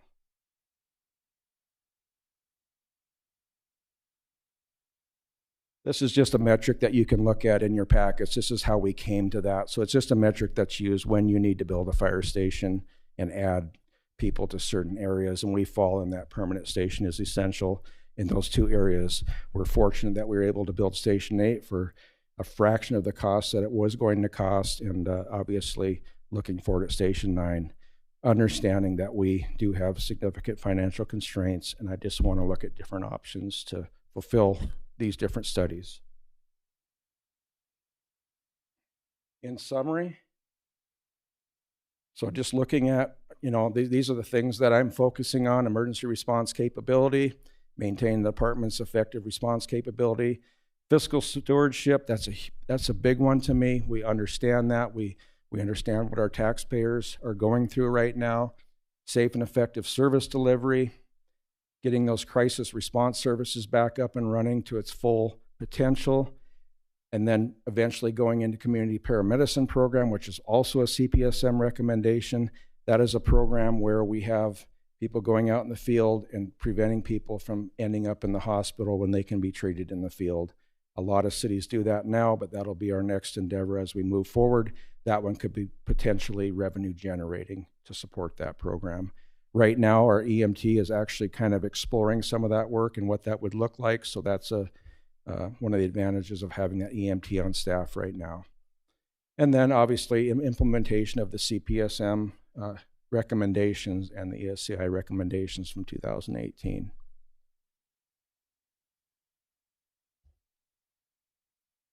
All right, and I'm just gonna wrap this up. This is me. If you get to know me, you'll understand that. But in closing, I'd respectfully ask that, as you have, it's been refreshing to see the feedback we've been getting from you the last 2 days. So extend the same level of consideration and support to all the department directors presenting their budgets. Each of us carries the responsibility of delivering critical services to this community, and our proposal you hear reflects careful thought, professional expertise, and commitment to doing what is right for those we serve. It's truly an honor to work alongside such a dedicated and passionate leadership team, as well as my staff, and across all departments. Every director is deeply invested in the mission and the people we serve every day. While our areas of responsibility may differ, we share a common goal to provide a safe, effective, sustainable strategy for this community. I want to thank you for the opportunity to present my FY27 budget and paint a picture of where we would like to see this department moving forward, while being empathetic to the strain placed on our taxpayers to carry out our strategic plan to best serve them. We owe it to them to explore every option possible to best fund our department outside of a tax increase. I'm open for questions. Thank you, Chief.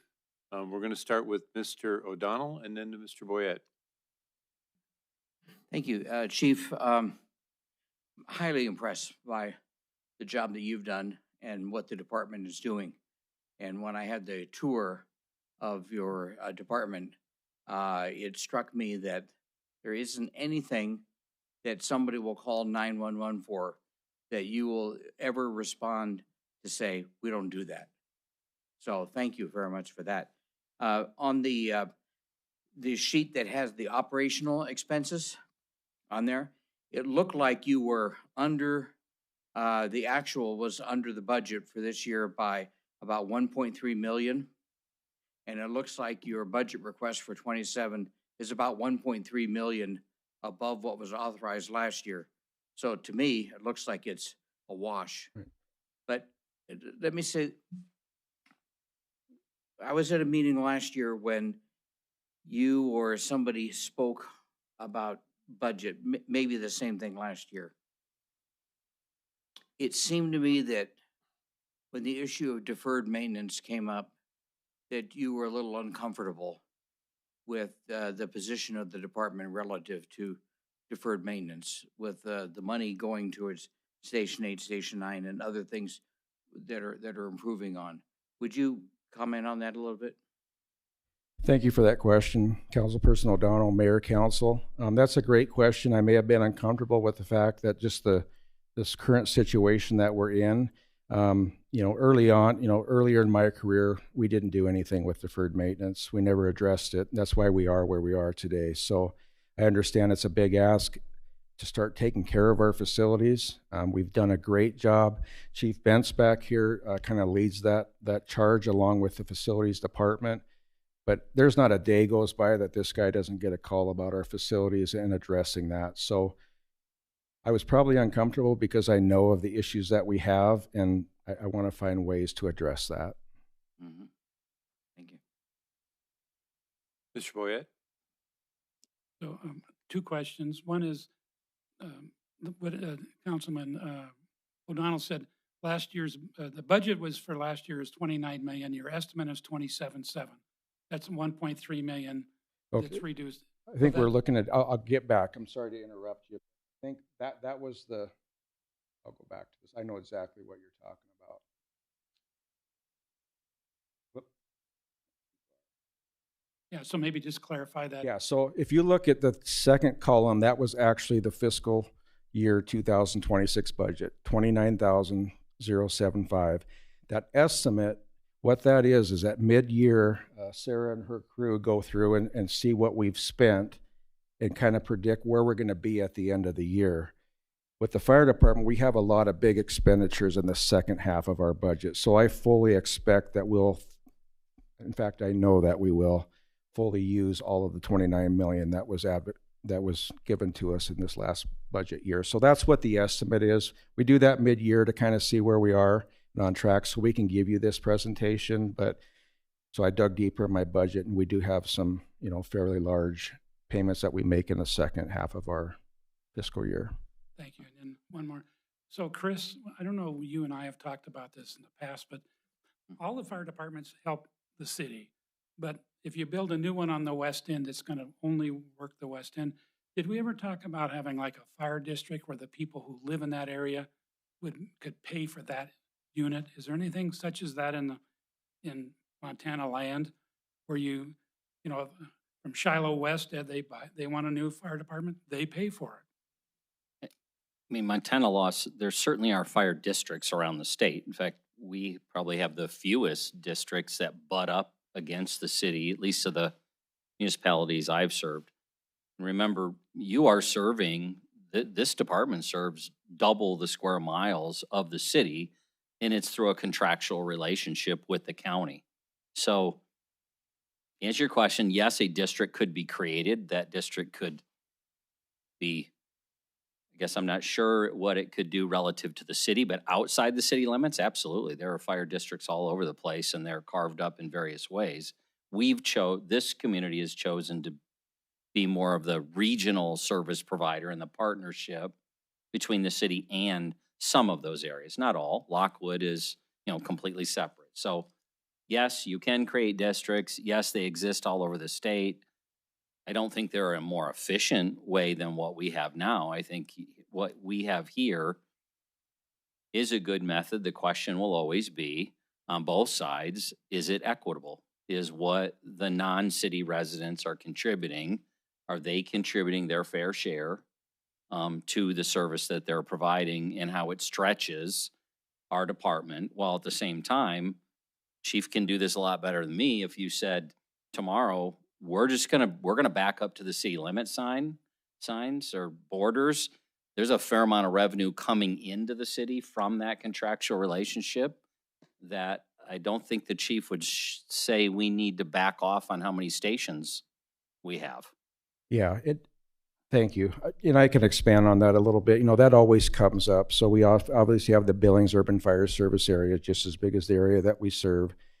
They pay us about 10% of our budget to provide those services for the 800 or so calls we have out there. Obviously, they have more impact on us because we travel further to get there. We're out of service longer. But, there's a happy medium there to where, they pay us about I think it's 2.8 million this year is what they are paying into my budget to support that. Some of the resources that were added back when that contract went into service is, it benefited the city of Billings because we put stations far out on the west end to better serve them. So there is some indirect benefit to the city to having this agreement. So as we expand, that can be part of our, we look into that and go to the BUFSA and renegotiate what that looks like again, back to the alternative funding, what that looks like. Andy knows the formulas or how that works. It's much more complex that I can probably explain right now. But those things that we can think about as we go forward with that, because they do benefit from that as well, and exploring what that might look like. Mr. Pittman. Thank you, Mayor. So I really like the alternative funding options. I think the more we think outside of the box, or that we haven't traditionally done, that we actually can charge for, auto insurance, homeowners insurance, there's a lot of things that we can bill that we just don't. We just do it because that's what we do. And while I love getting the thank you cards from a resident in California who was here on vacation and said, your police and your fire did an awesome job during my horrific accident, it didn't come with a check, and it didn't come with a bill to them either. And I think those are important things that we need to start considering, especially since we don't have, a local option tax or something like that. There are things that I think we should definitely be looking at billing for, and looking at different opportunities. And you're going to be the one that's going to be able to come to us and say, here's what we don't know that we should know is available. And a lot of these we're doing, and then I didn't even know about TIF funding as a possibility of finding some options there as well. But impact fees, certainly. I think it's always a great partnership with AMR if they're bringing this nurses communication. Nurse navigation. Yeah, I think that's a good triage. We've always talked about with 80% of our calls being EMS calls. Are we still at about 80 or? Yeah, I mean, had a lot of fires in the Heights lately, so we probably threw the whole thing off. You'd be surprised sometimes. But Councilperson Pittman, Mayor, Council, yeah, we say 80%, and we kind of done ourselves a little bit of injustice in that. They are EMS calls, but in that number is also anything that generates an EMS call, motor vehicle extrication, the other stuff I talked about, that all falls under that EMS category too. So I use it loosely when we talk and say that's 80% of our work, but there's a lot of things in this community that generate an EMS call just beyond the sick person in bed at home. And I just also want to remind not only our residents, but our council that if we don't pay for it in one way, we'll pay for it another, because our insurance companies look at how fast we can respond, what our services we're providing. And sometimes we may save a few dollars here and end up paying it in our insurance, in our home insurance, in our business insurance. And that becomes a huge impact. And so our rating there is something we have to keep our eye on. Ms. Shaw? This might be an Andy question about impact fees, but I guess I'm curious. So you said, I understand I agree, we need to look at the BUFSA formula. Is there a way to negotiate impact fees from the county for the actual construction of the fire stations? Because I feel like that's what we're looking at with a city impact fee. But if county residents are benefiting from this, especially the one on the west end, because the BUFSA covers that area, that seems logical to me, but I don't know what's legal. That's a Chris question. Oh, okay. I can answer for, no, as city council members, you can't impose a fee out in the county. Now, through that relationship with the county, absolutely, we could have an arrangement, or the city and the county could, that says the impact fee study for fire to the single family detached house should be paying $750 a year each home, and that contract with the county, being that the county is going to charge that same fee based on that same analysis. So it'd have to be through mutual relationship between the two. It can be done. And I think it has. I think in the earliest days of the impact fee program, although Bozeman usually gets credit for it, it was actually Gallatin County that first started heading down the path. And I think it was on a transportation that the county and the city said they were going to both have a mutually. Now the study has to be, we can't do our study and impose it on them. The study will have to be an analysis of the whole area. It just seems to me if we're going to have that conversation at the city level, we should be talking to the county about making that part of our agreement with BUFSA service. So they're not just covering operations. Well, agreed 100%, because it'll also, even though the fire impact fee traditionally has been quite a bit less significant than, say, water, sewer, and streets, you're still going to hear builders say, if I got to pay a fee inside the city limits that I don't have to pay outside the city limits, you've just driven me outside the city limits. Whether it's 1/10 of 1% of the overall cost or it's 3%, it doesn't matter. They'll make that claim and it'll be effective, or argument for building outside the city, which we don't want. Yeah. Okay. Thank you. Mr. Kennedy?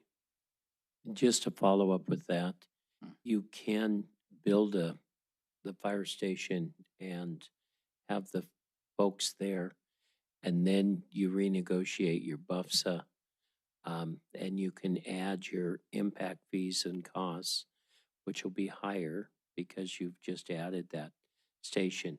And that's Councilwoman Shaw. That's how you recoup it with the county, because the BUFSA contract then will go out and be paid for by all the folks in the county in that BUFSA district.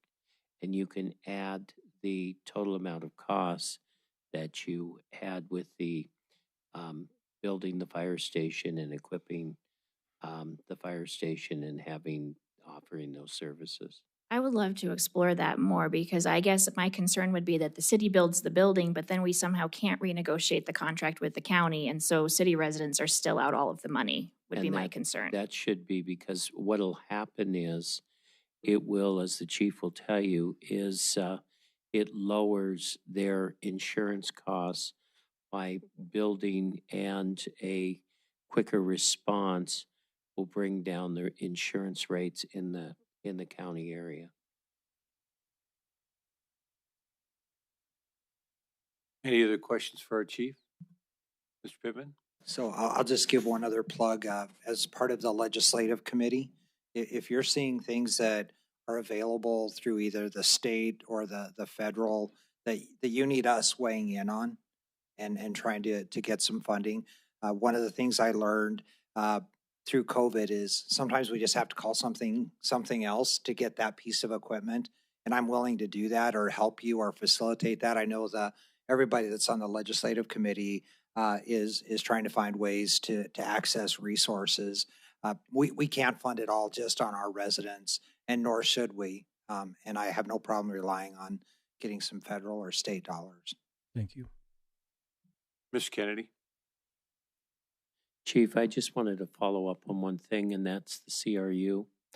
I was a little disappointed a couple years ago that we weren't adequately staffing with professionals in the mental health field. And I'm happy that you're looking at other alternatives.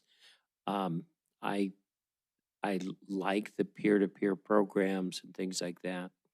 But what happens is those folks aren't prepared for the situations that they're coming upon. I spent, I want to say 2 years traveling around the country with the National Association of Counties. And what we looked at is we looked at different programs. Some were staffed by professionals that were either in the police department or the fire department. Some were staffed by professionals that were contracted out. Those that had volunteers, depending on the expertise or whatever that the volunteers had the most difficult time. And I really do feel that if you're responding, it will help us. But you really need the professionals that really have a background to be going out with your team. So I appreciate that you're exploring other options there, because it's real important. Mr. Lindley? Thanks, Mayor. I just wanted to say, great presentation. I thought it's clear that you put a lot of thought into the alternative funding methods, just anything that we could put on the table, which I think is great. And also, I noticed a lot of people out sitting in the chairs that have been with us a long time tonight, and appreciate everybody being here. And, you know, just kudos to your entire department for all the work they do. Thank you. Thank you, Chief. I think that's it for us. Great job. Thank you. Good speech too, by the way. All right, folks, we're going to open the meeting up to public comment regarding agenda item number 2 only. City Attorney, Parks, Recreation, and Public Lands, and Fire Department. Is there any public comment regarding those presentations? Seeing none, we'll close that part of the meeting and we'll move to the second public comment, but this one on non-agenda items. Any public comment on non-agenda items? Thank you very much. That brings us to the end of our meeting, folks. We are adjourned at 8:59 p.m. Thank you.